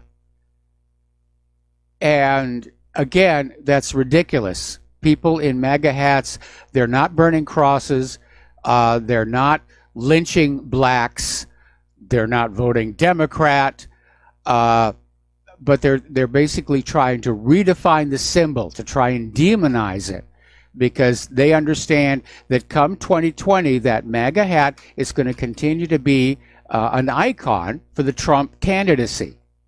So they want that to go away. And of course, so do the globalists. They view this rise of nationalism here in the United States and in Europe as a serious threat to their plans for the New World Order. Okay, let's talk about the economic news here now. Trump's tariffs are not working out. China's trade surplus with the U.S. has hit the highest level in more than a decade. In other words, we are importing more from China than ever before. And back when Trump started talking about these tariffs, I predicted that we were going to have a problem because America's manufacturing and agriculture were not positioned to take advantage of the tariffs, of the protectionism. Because China can make things we can't. China manufactures the iPhone. There is nobody in the United States who can make an iPhone. So we still have to go to China to buy these things, and we just have to pay that additional uplift, which is more money out of our pocket into the government's pocket, and the trade surplus continues to get worse. So it's another epic fail. It sounded good at the beginning. We're going to tariff China and we're going to fix that trade imbalance. And they didn't think it all the way through. Meanwhile, China is pulling investment out of the United States because of the trade war. Chinese investment in the U.S. has plunged 83%. They're taking their money out of the United States because of the trade war here. And apparently one of the hardest hit areas is Silicon Valley. Chinese investment into Silicon Valley has all but stopped, especially after the Huawei ban. And this is based on the former deputy governor of the People's Bank of China over at Davos. And he says, I can tell you after the Huawei events, all the Chinese money into Silicon Valley stops. And no U.S. money will want to invest in China either. Now, Huawei is a telecom giant. They beat Apple to become the world's second largest smartphone maker. And it's for that reason they're being targeted. Over claims that they're spying, they pose a security threat. No, they don't. They pose a threat to Apple's bottom line. Apple can't sell those iPhone 10s. They're simply too expensive. And in this economy, people are looking for value for money, and they're going into those cell phone stores, those retail outlets, and they're looking for the best phone they can get at the lowest price. And guess what they're picking? They're picking the Huawei phones. Now, George Soros is out there saying that Chinese tech companies pose a mortal danger and they can't be allowed to dominate because they're controlled by authoritarian states. And he's calling for a crackdown on Chinese tech companies. But this is all about market share. And Soros has just let us know how much of his fortune is invested in U.S. tech companies. That's what this is really all about. Soros went on to say that the U.S. and China are engaged in a Cold War that could turn into a hot one soon. And Soros is out there saying that the world's two largest economies are locked in a Cold War that could turn into a hot one. Now, Soros, of course, is a critic of the Trump administration, that he said Trump's decision to call China a strategic competitor was too simplistic. And he says an effective policy toward China can't be reduced to a slogan. It needs to be far more sophisticated, detailed, and practical, and it must include an American economic response to the Belt and Road Initiative. So what Soros is basically saying is companies I'm invested in can't compete with China, so I have to get the U.S. to start dropping bombs. That's what he's really saying. All right. China is getting ready to dethrone the United States as the world's largest retail market next year, or this year, actually. Retail sales in China are poised to surge this year and exceed U.S. retail by more than $100 billion, making it the top global retail market. Because those Chinese people have decent jobs. They're involved in manufacturing. They make products to sell. And because they have money, they are able to buy things. That's in contrast to the American people who are just getting by, living paycheck to paycheck, and we don't have money to buy things. And by the way, the numbers are in. This last holiday retail season was an absolute disaster. Iran firms are defying sanctions by signing $1 billion in oil deals, and they've signed contracts for enhanced recovery of 9 aging oil fields in the country, which is now left to its own devices in the face of the most restrictive U.S. sanctions ever. Minister of Petroleum Bijan Zagana oversaw the signing between 2 subsidiaries of the National Iranian Oil Company and 7 domestic contractors to raise recovery at the fields by 90,000 barrels a day. So they're still out there. Another little article, this one's from Gold Core. Again, common sense advice. Gold bullion will protect from politicians, Brexit, and increased market volatility in 2019. And basically, George Bernard Shaw once said, you have to choose between trusting to the natural stability of gold and the natural stability of the honesty and intelligence of the members of the government. And with due respect for these gentlemen, I advise you, as long as the capitalist system lasts, to vote for gold.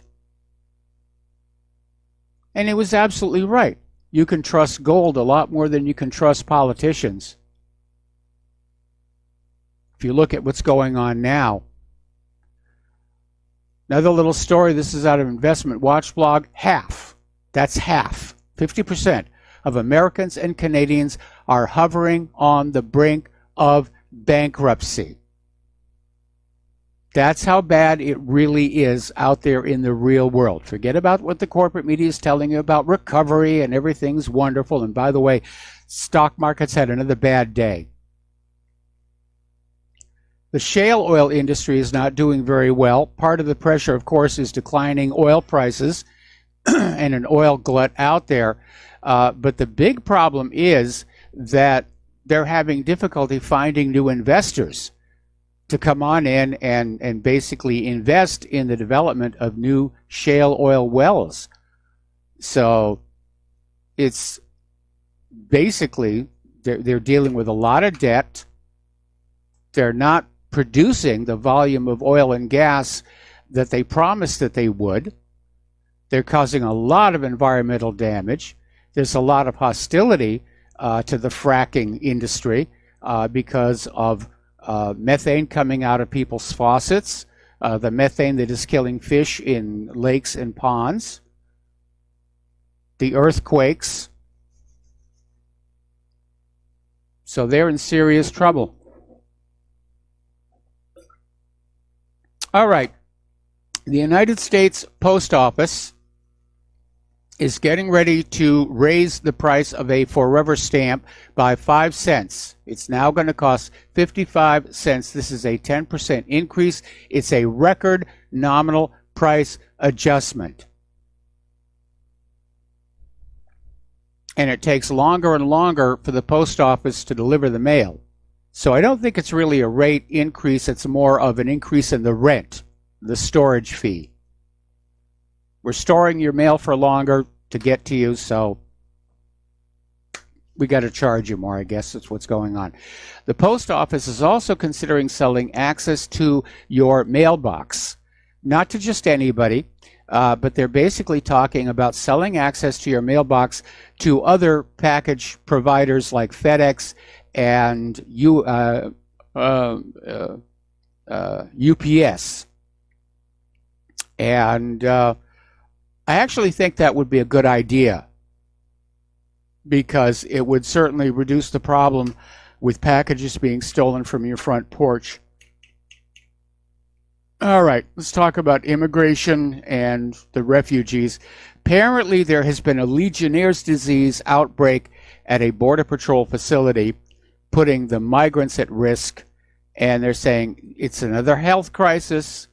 It's another health crisis. And apparently, it's being covered up by members of Congress. So there's this Tricia Elbrock. She's the owner of Elbrock Water Systems in Animas, New Mexico. And she supplies portable...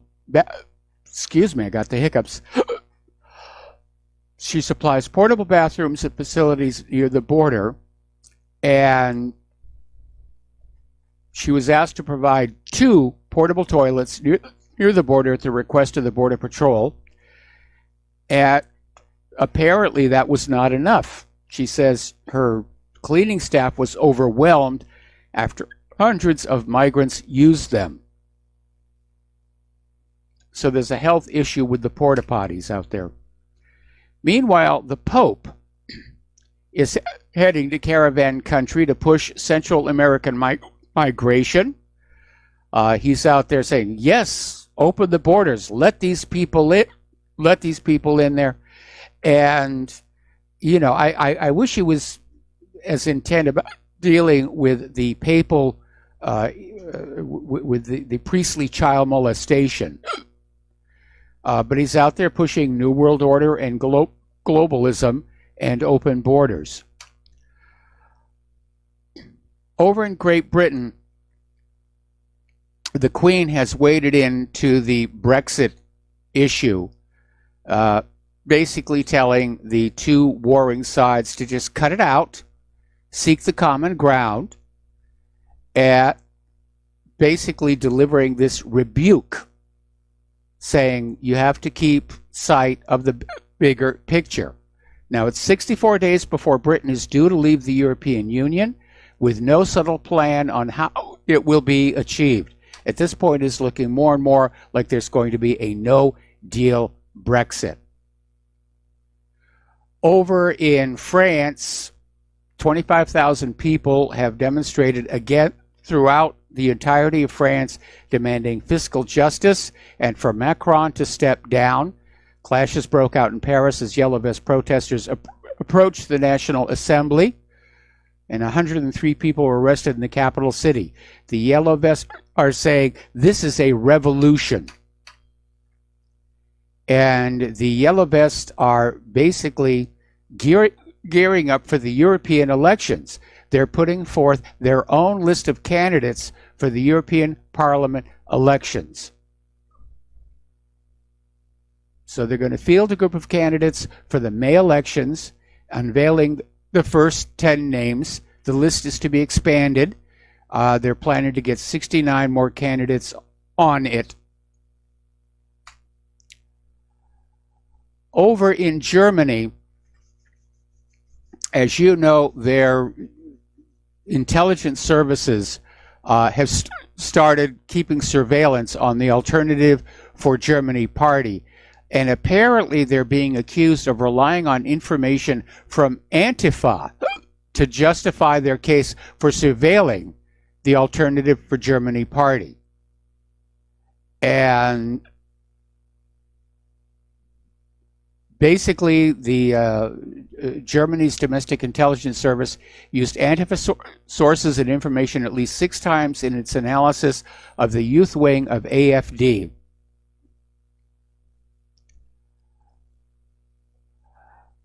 Okay. So, all right, over in New York, a little bit of a blowback. As you know, New York just passed this horrible, horrible abortion law that legalizes abortion right up to the moment of birth. And it's provoked a hideous backlash among a lot of people. And apparently, Cuomo made some remarks in an interview on WCNY radio, which basically said that pro-lifers and conservatives keep out of New York. You don't belong here. Well, he's now trying to backpedal, and he's accusing the New York Post of distorting his words. Because there are conservatives in New York, and there are pro-lifers in New York, and they really did not like the idea of Cuomo saying, "Get out, you don't belong here." Meanwhile, Cuomo wants to ban the death penalty, apparently for everybody except unborn children. It's okay to go ahead and kill those. We're going to take a break for commercials. I'm going to try and get rid of these hiccups, and we'll be right back. Aloha, America. Welcome back to our show here. Now, Ricky Gervais, he's a comedian and actor, and apparently he has sort of come on out complaining that simply for defending freedom of speech, he's being labeled an alt-right Nazi. And he says, "I'm an old-fashioned liberal lefty, champagne socialist kind of guy, a pro-equality, opportunity for all, welfare state snowflake. But if I ever defend freedom of speech, I'm suddenly an alt-right Nazi. How did that happen?" Well, that's definitely phenomenon we're seeing in our culture right now. Defending freedom of speech and the freedom to express your ideas, all of a sudden you're the enemy. If you're not out there basically parroting what is coming from the liberals, then you must be a bad person. You're in league with the Russians. You're a potential terrorist. Now, there was a video that surfaced from the Women's March in D.C. From this liberal lady, totally shaved off, bald head, just went on this complete rant saying that humans should give in to fear and not logic. And she went on to say, keep America great. For people, that's racism. Well, this idea of giving into fear and letting go of logic, logic is what built our civilization. It's what made all the buildings. It's what invented the cars, the airplanes, the computers. Logic is a very good thing. But the left doesn't want you thinking logically, because once you start thinking logically, pretty much everything in the left's agenda falls apart. So they want you to be afraid. Respond to the fear, and we'll tell you what to be afraid of. Be afraid of Donald Trump. Don't think logically about it. Just listen to us. Be afraid of Donald Trump. Be afraid of making America great. Up in Oregon, Senator Rob Wagner and Representative Andrea Salinas have proposed a new piece of legislation that would basically steamroll the Second Amendment rights of Oregonians and make it all but impossible for them to defend themselves and their families against violent threats. They're literally trying to make it illegal to defend your family in your own home.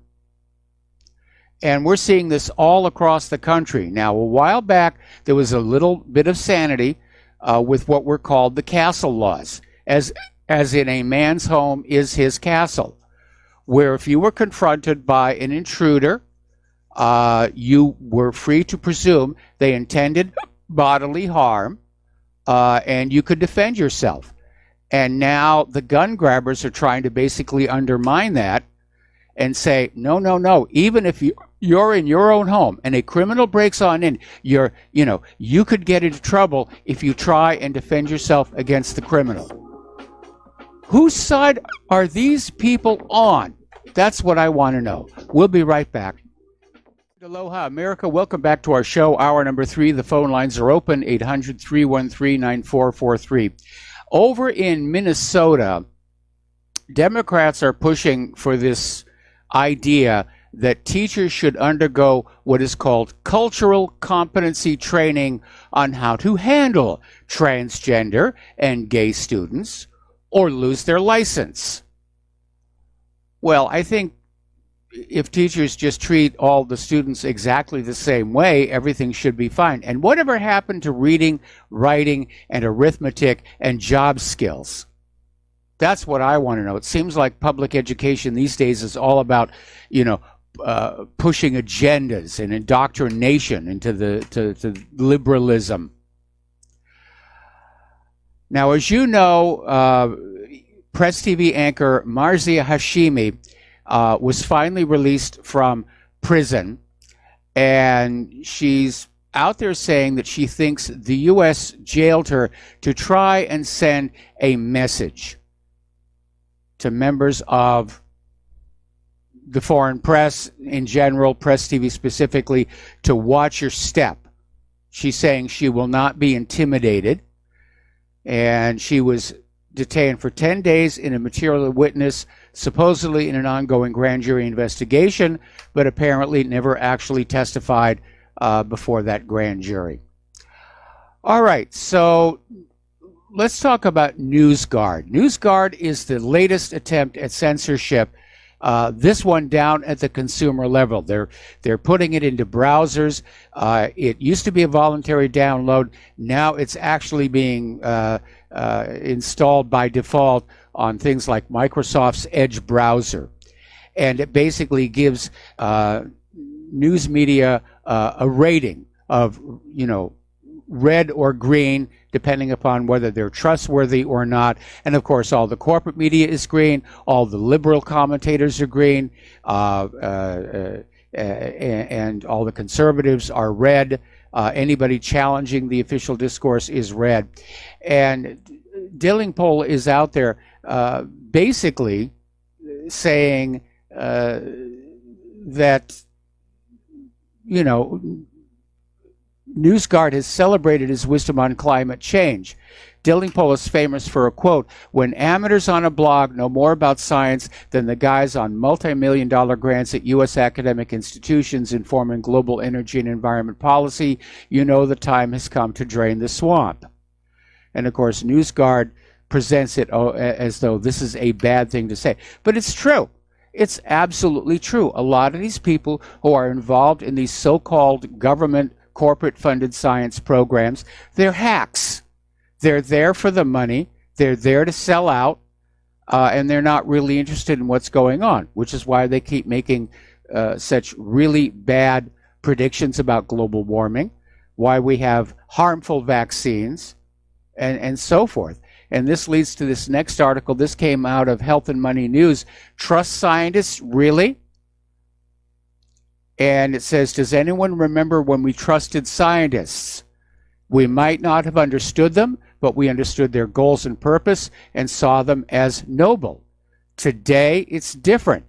They're politicized, lying fools. And you need to understand that individual scientists are just as corruptible as individual politicians or individual clergy or just about anybody else. That's why there is a scientific method.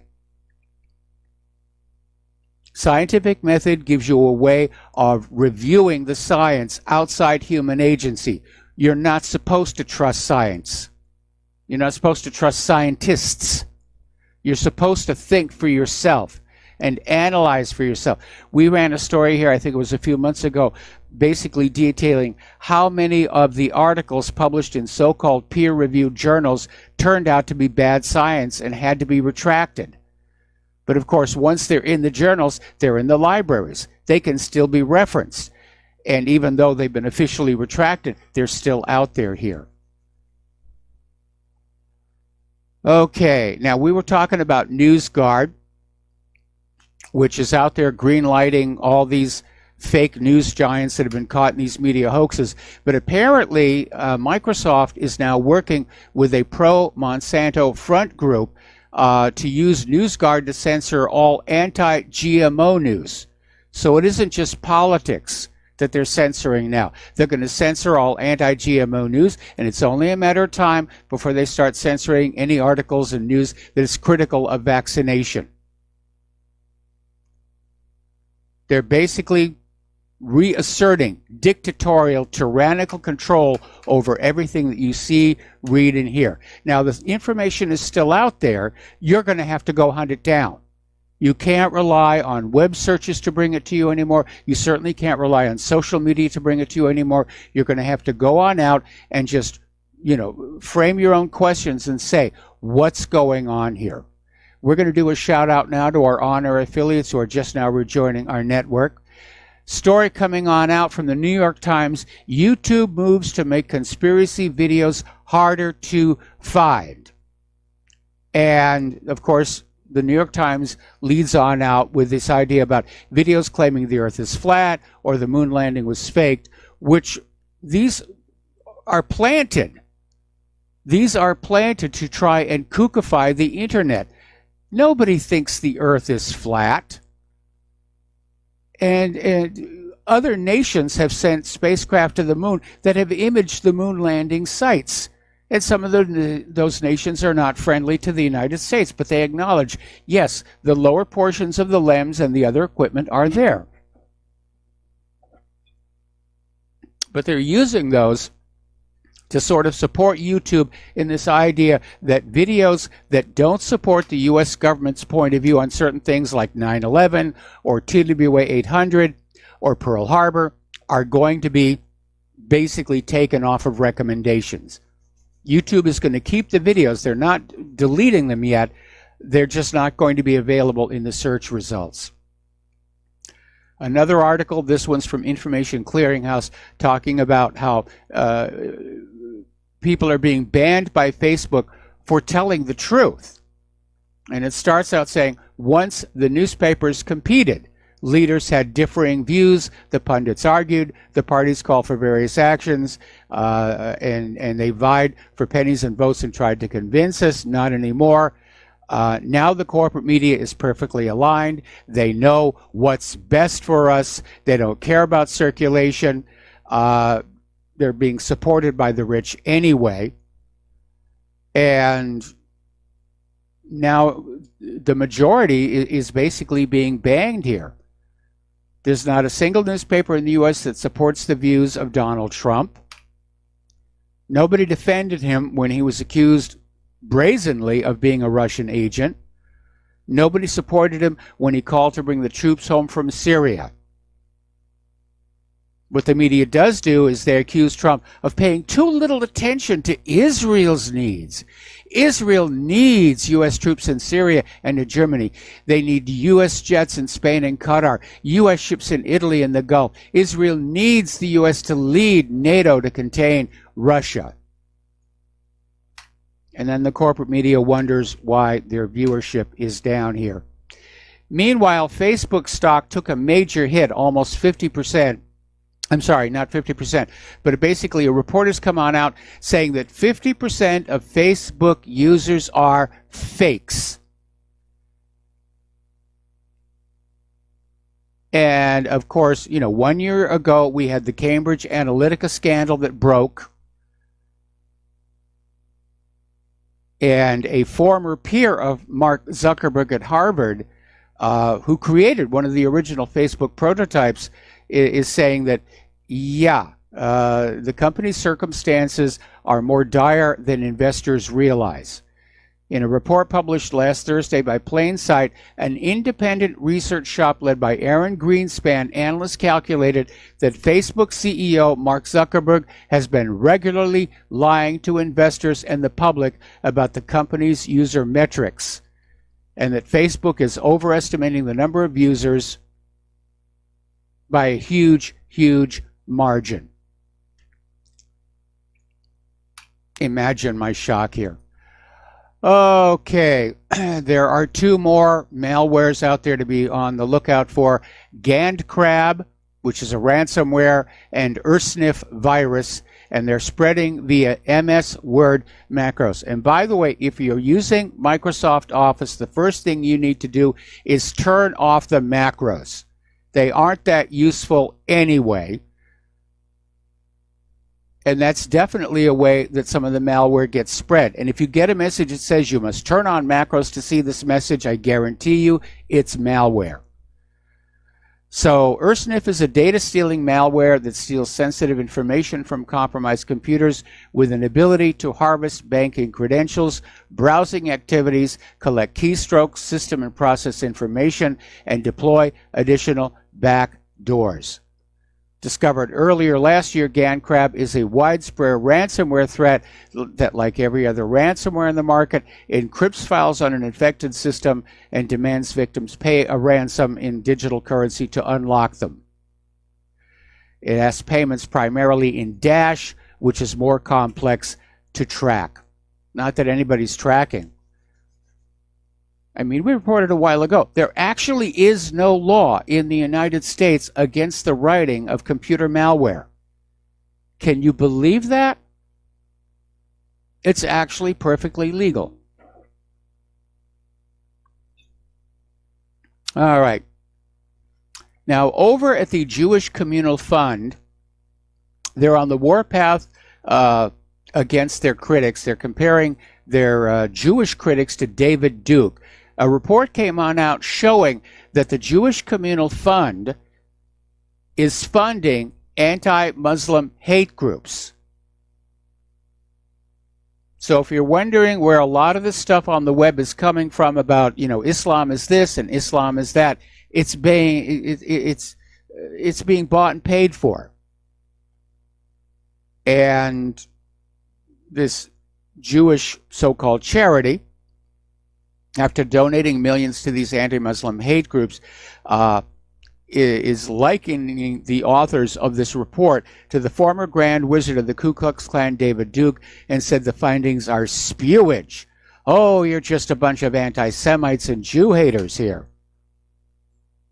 So you need to be very, very careful about. And again, every time any of these organizations comes under criticism, the first thing they said is, oh, it's anti-Semitism, it's anti-Semitism, it's Jew hate. We didn't do anything wrong. It's anti-Semitism. And it gets a little bit extreme over here. This was a story in Russia Today. There was apparently a family that was taken off an American Airlines flight because the passenger and crew were complaining that the family had overpowering body odor. They were just stinky. And they were asked to get off the plane until they could clean on up. Now they're claiming that the airline was guilty of anti-Semitism, that the only reason they were taken off the plane was because they were Jewish. I mean, that's just how silly it is here. Okay, over in Minneapolis, a former rabbi at a Jewish learning center is not going to serve any jail time for making arrangements online with somebody he thought was a child for sex. Aiea Cohen, who's 44 years old, received a stayed 30-day sentence from a Ramsey County District Judge at his sentencing hearing Wednesday afternoon, which I've posted for those who claim I only pick on the Catholics regarding this sort of behavior. But isn't it rather interesting how this guy just kind of skated on this? Just skated.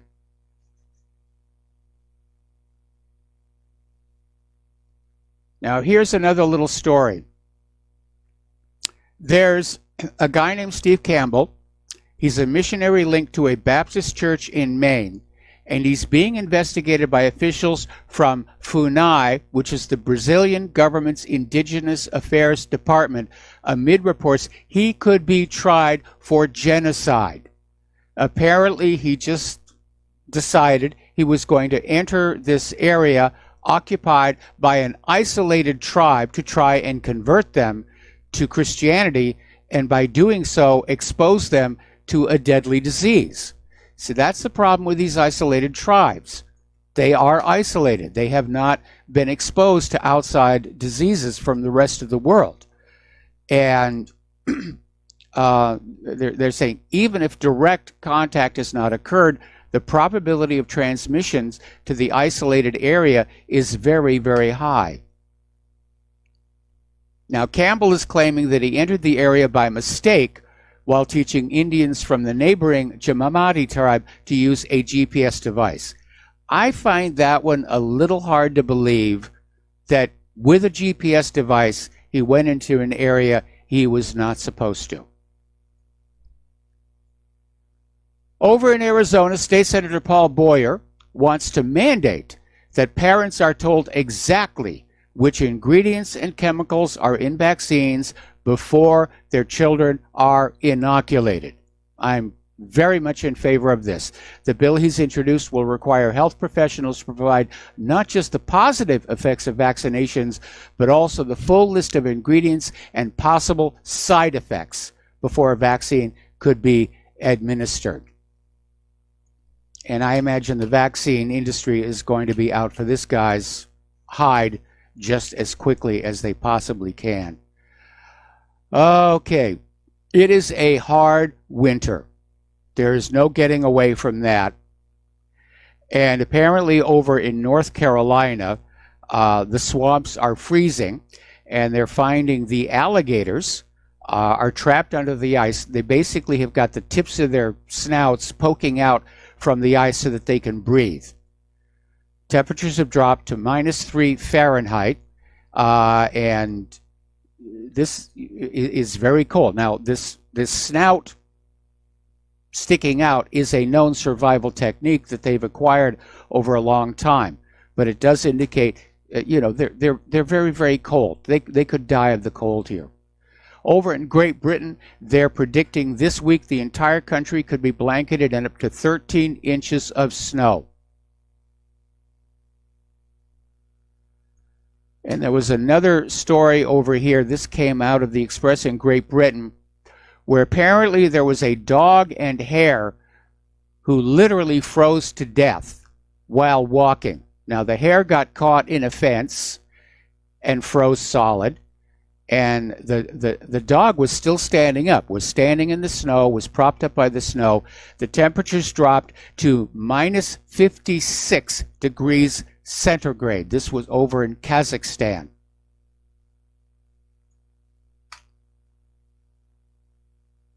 Meanwhile, the polar vortex is slamming the Midwest. It's hitting the Midwest and Northeast, and they're saying it's going to bring temperatures to their lowest level in years. They're using words like life-threatening, dangerous, brutal, and unprecedented. This is coming from the National Weather Service. And they're saying, don't think that you can just go out in this weather without adequate protection. You will be sorry here. Chicago got hit with a minus 60-degree wind chill. And it was so cold, you could literally get frostbite in the space of a few minutes. That's how cold it is. Up in Canada, because of the coldness up there, power prices are up 4 times.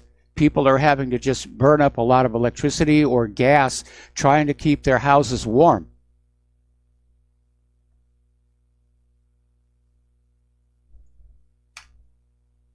Back in Great Britain, they're talking about the beast from the east. Is it back? And wondering, where is it snowing?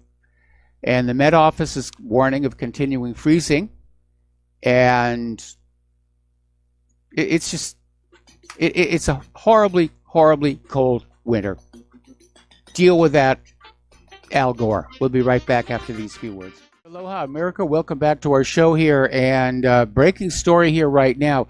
Apparently, Nancy Pelosi realized that the optics were really bad on her trying to block the State of the Union. And so she and Trump have come to an agreement. The State of the Union address will take place in the House chamber on February 5th. So score 1 for Donald Trump. And that really was over the top for Nancy Pelosi to do that, after that whole debacle with the wall and everything. So apparently she backed off and said, yes, he can have his State of the Union speech. All right, getting on back to human-caused global warming. Alexandria Ocasio-Cortez made headlines a little while ago saying that the world would end in 12 years unless we addressed climate change, meaning global warming. And she also compared fighting global warming to the fight of World War II, where we're going to defeat global warming the way we defeated the Nazis. Like, what are we going to do? Have the tanks fire at the sun? And then she started devolving basically into biblical references to justify her arguments, about how we're in charge, humans are in charge of the world, and we've got to take care of it. So she's getting a little bit out there. All I can say for sure now is that the Democrats now have their equivalent of Sarah Palin. Okay, this came out of Russia today, and it was absolutely brilliant. It's the first ever 360-degree video footage shot in outer space. And it's basically a video, and you can put your finger on it and drag your point of view, and you can look all the way around at these 2 Russian cosmonauts who are launching nanosatellites from outside the International Space Station. And it is spectacular. It's absolutely spectacular to see. And I'm sorry, flat earthers, the Earth is a sphere. You can see it very clearly in this video here. But cosmonauts Sergei Ryansky and Fedor Yurchkin captured the scenery while doing their 7.5-hour spacewalk last August, which included maintenance tasks and the launch of 5 miniature satellites. So that was great, and it's a great piece of video here. Meanwhile, NASA's Opportunity has marked its 15th anniversary on Mars. Unfortunately, it's a little bittersweet because it's still silent since the gigantic dust storm last June. NASA still has not given up trying to reactivate it, and they're trying a program of approaches. They've been just pinging it. Are you there? Are you there? They're not getting a response. They're getting ready to try sending some other commands that might get the system to reset, reboot. But again, if there are still piles of dust on those solar panels, then Opportunity is really dead. And the only thing that will save it is if one of those little Martian dust devils flies over it and cleans it off, which actually did happen once before. When they were concerned about one of these rovers, it was getting really dusty and it didn't have a lot of electricity from the solar panels, and it got hit by one of the dust devils, and all of a sudden they had all the power they needed. So these things really do happen. And I wish them luck. I do wish them luck. But 15 years, that's a good run. That's longer than we had the Vikings up there. So good for them. Getting on over to the Democratic Republic of the Congo, they've had 14 new cases of Ebola show up in a single day. That's a record. It's the worst day. And again, 9 of the new cases were in Katwa, a city of several 100,000 people just outside Butembo. So these Ebola cases are getting near the major urban centers. And all it's going to take is one of these people who are infected but not symptomatic to get on a plane, fly to Mexico, and walk up to our border. And thanks to the open borders people and Nancy Pelosi and Chuck Schumer, they're going to walk into our country carrying Ebola. It's only a matter of time. Volcanologists up in the state of Washington are expressing concern that Mount St. Helens could erupt again. Now, if you remember, back in 1980, Mount St. Helens erupted and blew off literally one side of the mountain.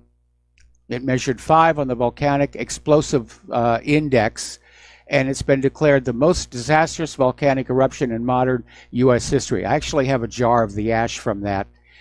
And now there is a new lava dome rising at 5 meters a day in the center of the remains of Mount St. Helens. And 5 meters a day, that is a lot.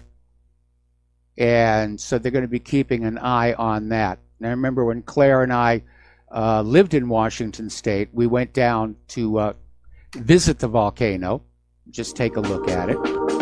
All right, we're going to take a break for commercials. We'll be right back. Join us on the air. We'll be back after these few words. And aloha, America. Welcome back to our show here. Coming up on the end of our program on this Monday, we're going to skip on back and pick up some news stories from earlier in the talking points here. Apparently, Tesla is announcing a second round of mass layoffs and reduced production. Things are not going good over in Tesla land, and I'm sorry to see it happen. I've not had the opportunity to drive one of the cars or really look under the hood. But I really do think electric cars are the way of the future. As soon as we come up with an alternative way of producing the electricity that doesn't involve oil, gas, and coal. And that will definitely complete that revolution. You know, electric cars right now are an unrealized promise because in order to get the electric car to running, you're still using conventionally fired power generators, unless you've got a nuclear reactor near your home here. Getting on back to the economic news here, there's an iconic mall retailer, Things Remembered. They're getting ready to close 400 stores and let go 2,500 workers. Now, if you don't know who they are, we've got one down here, oddly enough, at the bottom of the hill. It's a specialty gift store where you go on in and they've got all these very personal gifts, like goblets and wine glasses, and they'll engrave them with names, and it's all very, very lovely stuff. It's a little pricey, and therein lies the problem. Things Remembered is the kind of store that would do very well in a healthy economy, but we're not a healthy economy. And so I wonder if the one that we have down here will go out of business. Not that I go in there very much. I think the last time we went in there for, I think, something for Christmas. I don't even remember what it was here. Story coming out of Investment Watch blog: the IMF fears political rage will block rescue by the Federal Reserve in the next crisis. And it well might. I think people are getting very, very angry at the way the banking system is working, because it's clearly looking out for its own interests. It's not serving the public at all. And I think more and more people are wondering why we can't go back to the economic system this nation was founded on, which did work for the American people and for the nation. Over at Facebook, they're gearing up for the elections. They've decided to disable the political ad monitoring tools used by transparency watchdogs. So basically what it is, there were these tools where watchdogs could monitor political advertising. Facebook has now shut them off. So these political ads can now do and say whatever they want, and nobody's going to be really paying attention to what they're doing or who's doing it here. James Woods, and I've come to really be an admirer of him. And my original reaction to him tended to be negative because he always plays these really negative characters, bad guys. Then I saw Videodrome, and he was great in that. It was just absolutely wonderful. But reading his tweets over the last couple of years, this is obviously a very intelligent man, very thoughtful man. And he's come on out with another tweet saying, "We are now experiencing the result of an entire generation raised on prescription pharmaceuticals to modify their behavior." And that is a very perceptive comment. And it's something I have been thinking about myself for quite some time. We're not dealing with just a few people who are on these medications. We're dealing with an entire population, including the police, including our politicians, including people in the media, including people in business and banking. Have we all been drugged into very aberrant behavior? It would certainly explain all of this transgenderism nonsense. Would certainly go a long way to explaining why there are surges in suicide rates in so many sectors of our society, including the military. In the name of making a fast buck, the medical industrial complex, they're just doping our brains up. And we go along with it because we trust our doctors, and the doctors say, "Oh, you need this antidepressant." I fell for that once. Never again. My doctor said, "Yes, you got to have this antidepressant."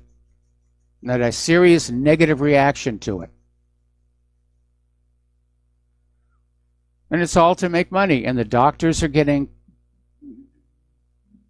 incentives to push the medications. It's why we've got this opioid crisis now. It's all about making the money.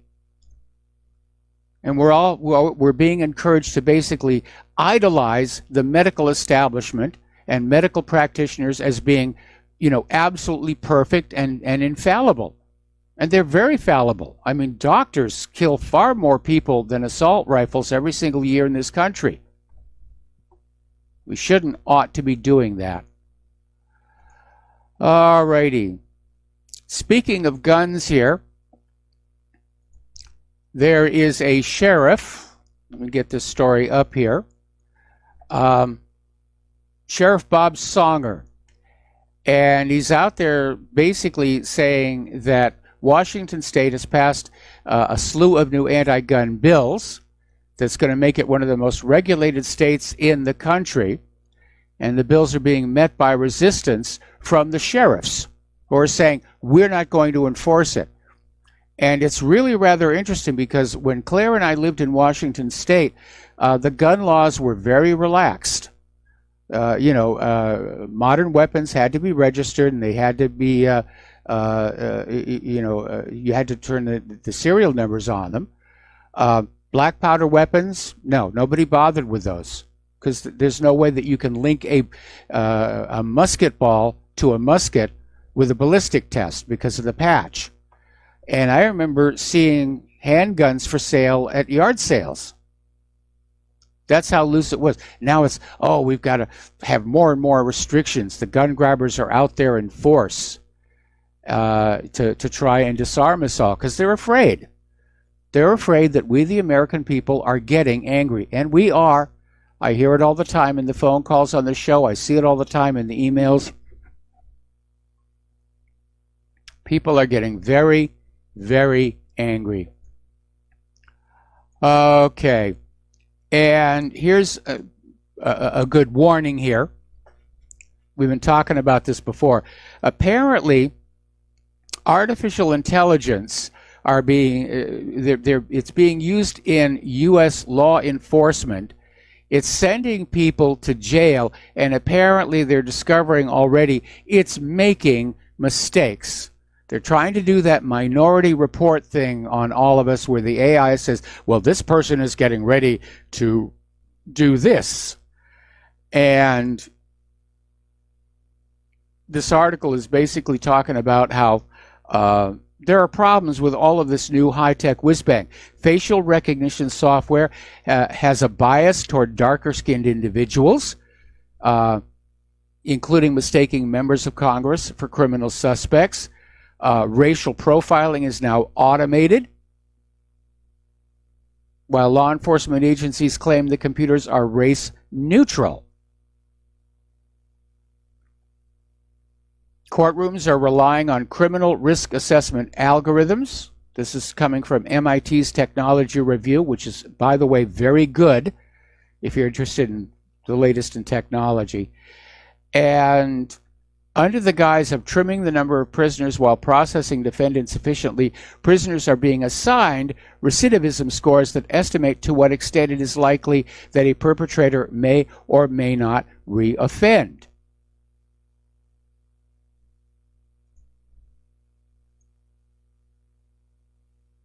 And this gets back to something I was asking about artificial intelligence before, based on the fact that the Weather Channel uses IBM's Watson AI, and its ability to actually predict the weather here in Hawaii is abysmal. It is absolutely abysmal. I get better weather forecasting looking out the window for myself. Okay.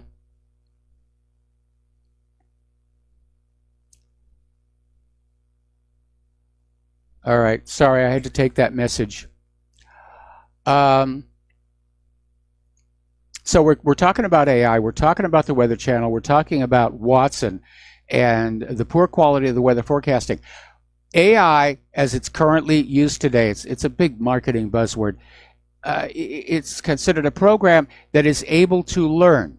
But how do you know if what it is learning is correct? There's no such thing as an AI teacher. The AI isn't going to school. There's nobody grading its work. It's just looking at what it sees, and it basically makes an assumption. But that assumption can be wrong. And it certainly doesn't seem to work with weather forecasting out here. And now we're seeing it with this idea that it is making all kinds of mistakes, putting people in jail. And I understand that these court systems and police departments, they want the latest whiz-bang. They want to get the funding for the latest whiz-bang. But you got to make sure it's really going to work accurately so that you don't ruin somebody's life inadvertently. And that seems to not be a factor any longer in the calculation about getting these machines in there. All righty. So anyway, our government is temporarily reopened until the 15th. Maybe not. It all depends on what Donald Trump is going to do. Now, there is absolutely no question there is a crisis at that southern border. There's something like 3,000 people just in Tijuana alone trying to get on through, trying to apply for asylum. And the catch and release isn't working. Most of those people will never qualify for asylum, and then how do you track them down to kick them out of the country? Then you have the health crisis, which one of our callers mentioned, and that is a crisis.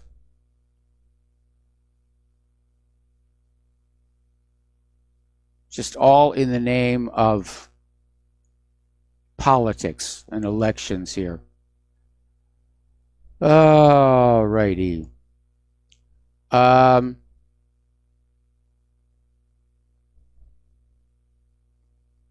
Apparently, 30 families are blaming social media firms for their roles in children's suicides. As it emerges, Pinterest sent a personalized email to Molly Russell's account with self-harm images after she took her own life. Well, that's definitely tacky here. But here is a question. How much of these suicides are caused by these prescription psychiatric medications, and how many of these suicides are being caused by this social pressure to be a victim, to basically take to heart all that's being shouted at you? Again, when I was a kid, sticks and stones can break my bones, words will never harm me. We all had thick skins. People yelled bad things at us, and we'd say, okay, who cares? Today, young people are being encouraged by the liberals to take offense at everything. Well, how much offense can they take before they decide that they don't want to live anymore? Anybody ever stop to think about that, the damage that this is doing?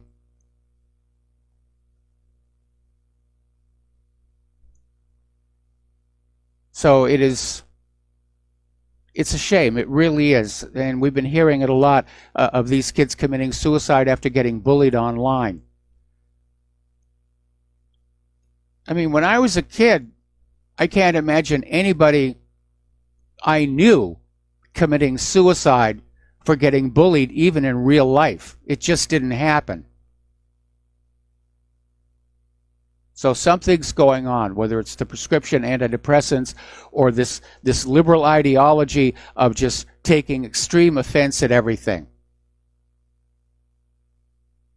And you know what? I have a real problem here, especially with this take offense at everything, be wounded at everything, and especially this idea of toxic masculinity. At Claire's church yesterday, some of the people were actually talking about that and saying, we don't even know what that is. What's going on here? Well, it's just a way of demonizing men for being men here. But we're looking at coming up on major wars, more major wars. Has anybody stopped to realize that taking our current population of young people with all of this liberal ideology in their heads and wounded at the slightest thing, taking them into battle is not a good idea? If we're actually going to go to war, if we're actually going to go into combat with these other countries, our kids need to be a lot tougher. They need to have thicker skins. And nobody seems to be thinking about that at all. Apparently, a tornado hit Havana, Cuba, killed 3 people. And, okay. By the way, I think we mentioned this yesterday, but Debbie Wasserman Schultz is now fixing democracy in Venezuela, just like she fixed it during the Democratic primaries in 2016 here. Okay. And let's see here.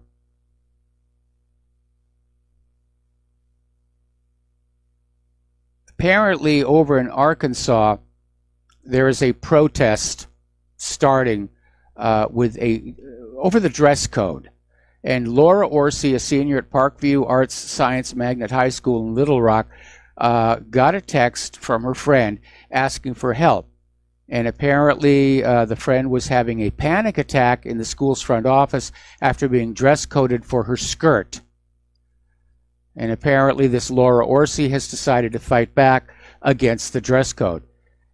And again, a panic attack. Very, very fragile children we have. We'll be right back.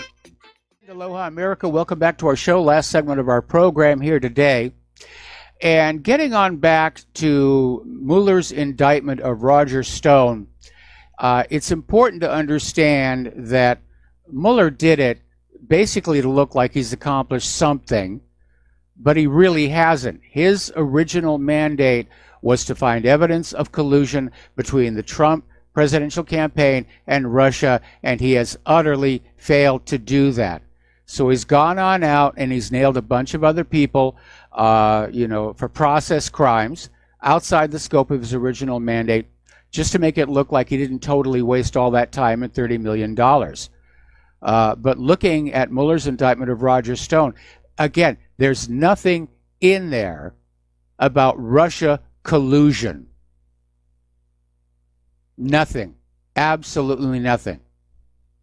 And it's important to keep that in mind. Now, Mueller, of course, is still trying to get somebody to be willing to lie, to go after Trump, make a deal. We got you now. We got you on this. We're going to send you to jail for 20 years unless you're willing to cooperate here. Over on Twitter, apparently they've now decided that telling fired journalists learn to code is targeted harassment. You can be banned for that. And it's not the first time that phrase has been used. Other times when when am I saying profession? It's a trade. Being a journalist is a trade. It's been used before, but now it's considered targeted harassment against the media. And also on Twitter, apparently somebody posted a poem on Twitter suggesting transgender women are still men. And they got the police sicked on them. The police are investigating this Twitter user for saying that transgender women are still men. And yes, they are. It's coded in the DNA. Why are the police getting called in on this? It's utterly ridiculous. It's utterly ridiculous. Apparently, Tesco is getting ready to lay off 15,000 people and close the meat, fish, and delicatessen counters in a move to affect the supermarket's 732 larger stores. I'm sorry, the indicators are out there. Things are getting bad, and you better be ready for it.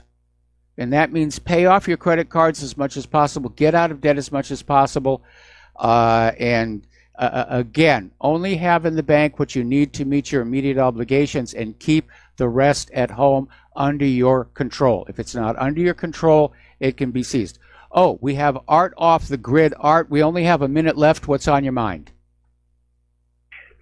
Yeah, Mike, I can make this pretty quick. This is ridiculous. These teachers are being threatened over this. If they don't take this course to learn how to deal with transgender children. And you ask the question, why can't we just treat everybody the same way? Well, it's real simple, Mike, because they don't want to be treated the same way. They want to be treated special. They claim we want to be treated equally like everyone else. Okay, fine. Then you can accept the criticism that everyone else can accept for whatever they get criticized for. You can't ask to be treated like everyone else and then expect special treatment. You just can't do it. You're absolutely right. You're absolutely right. Anyway, Art, I'm going to have to let you go because we are at the end of our program here. Everybody, please stay tuned for John Stadmiller. I'm sure he's got lots of interesting things to share with you. Please take what you learn here, share it with everybody else. Please donate to RBN. They really need it. Donate to whatreallyhappened.com. We need it. We'll be back tomorrow. Aloha, America. fix it.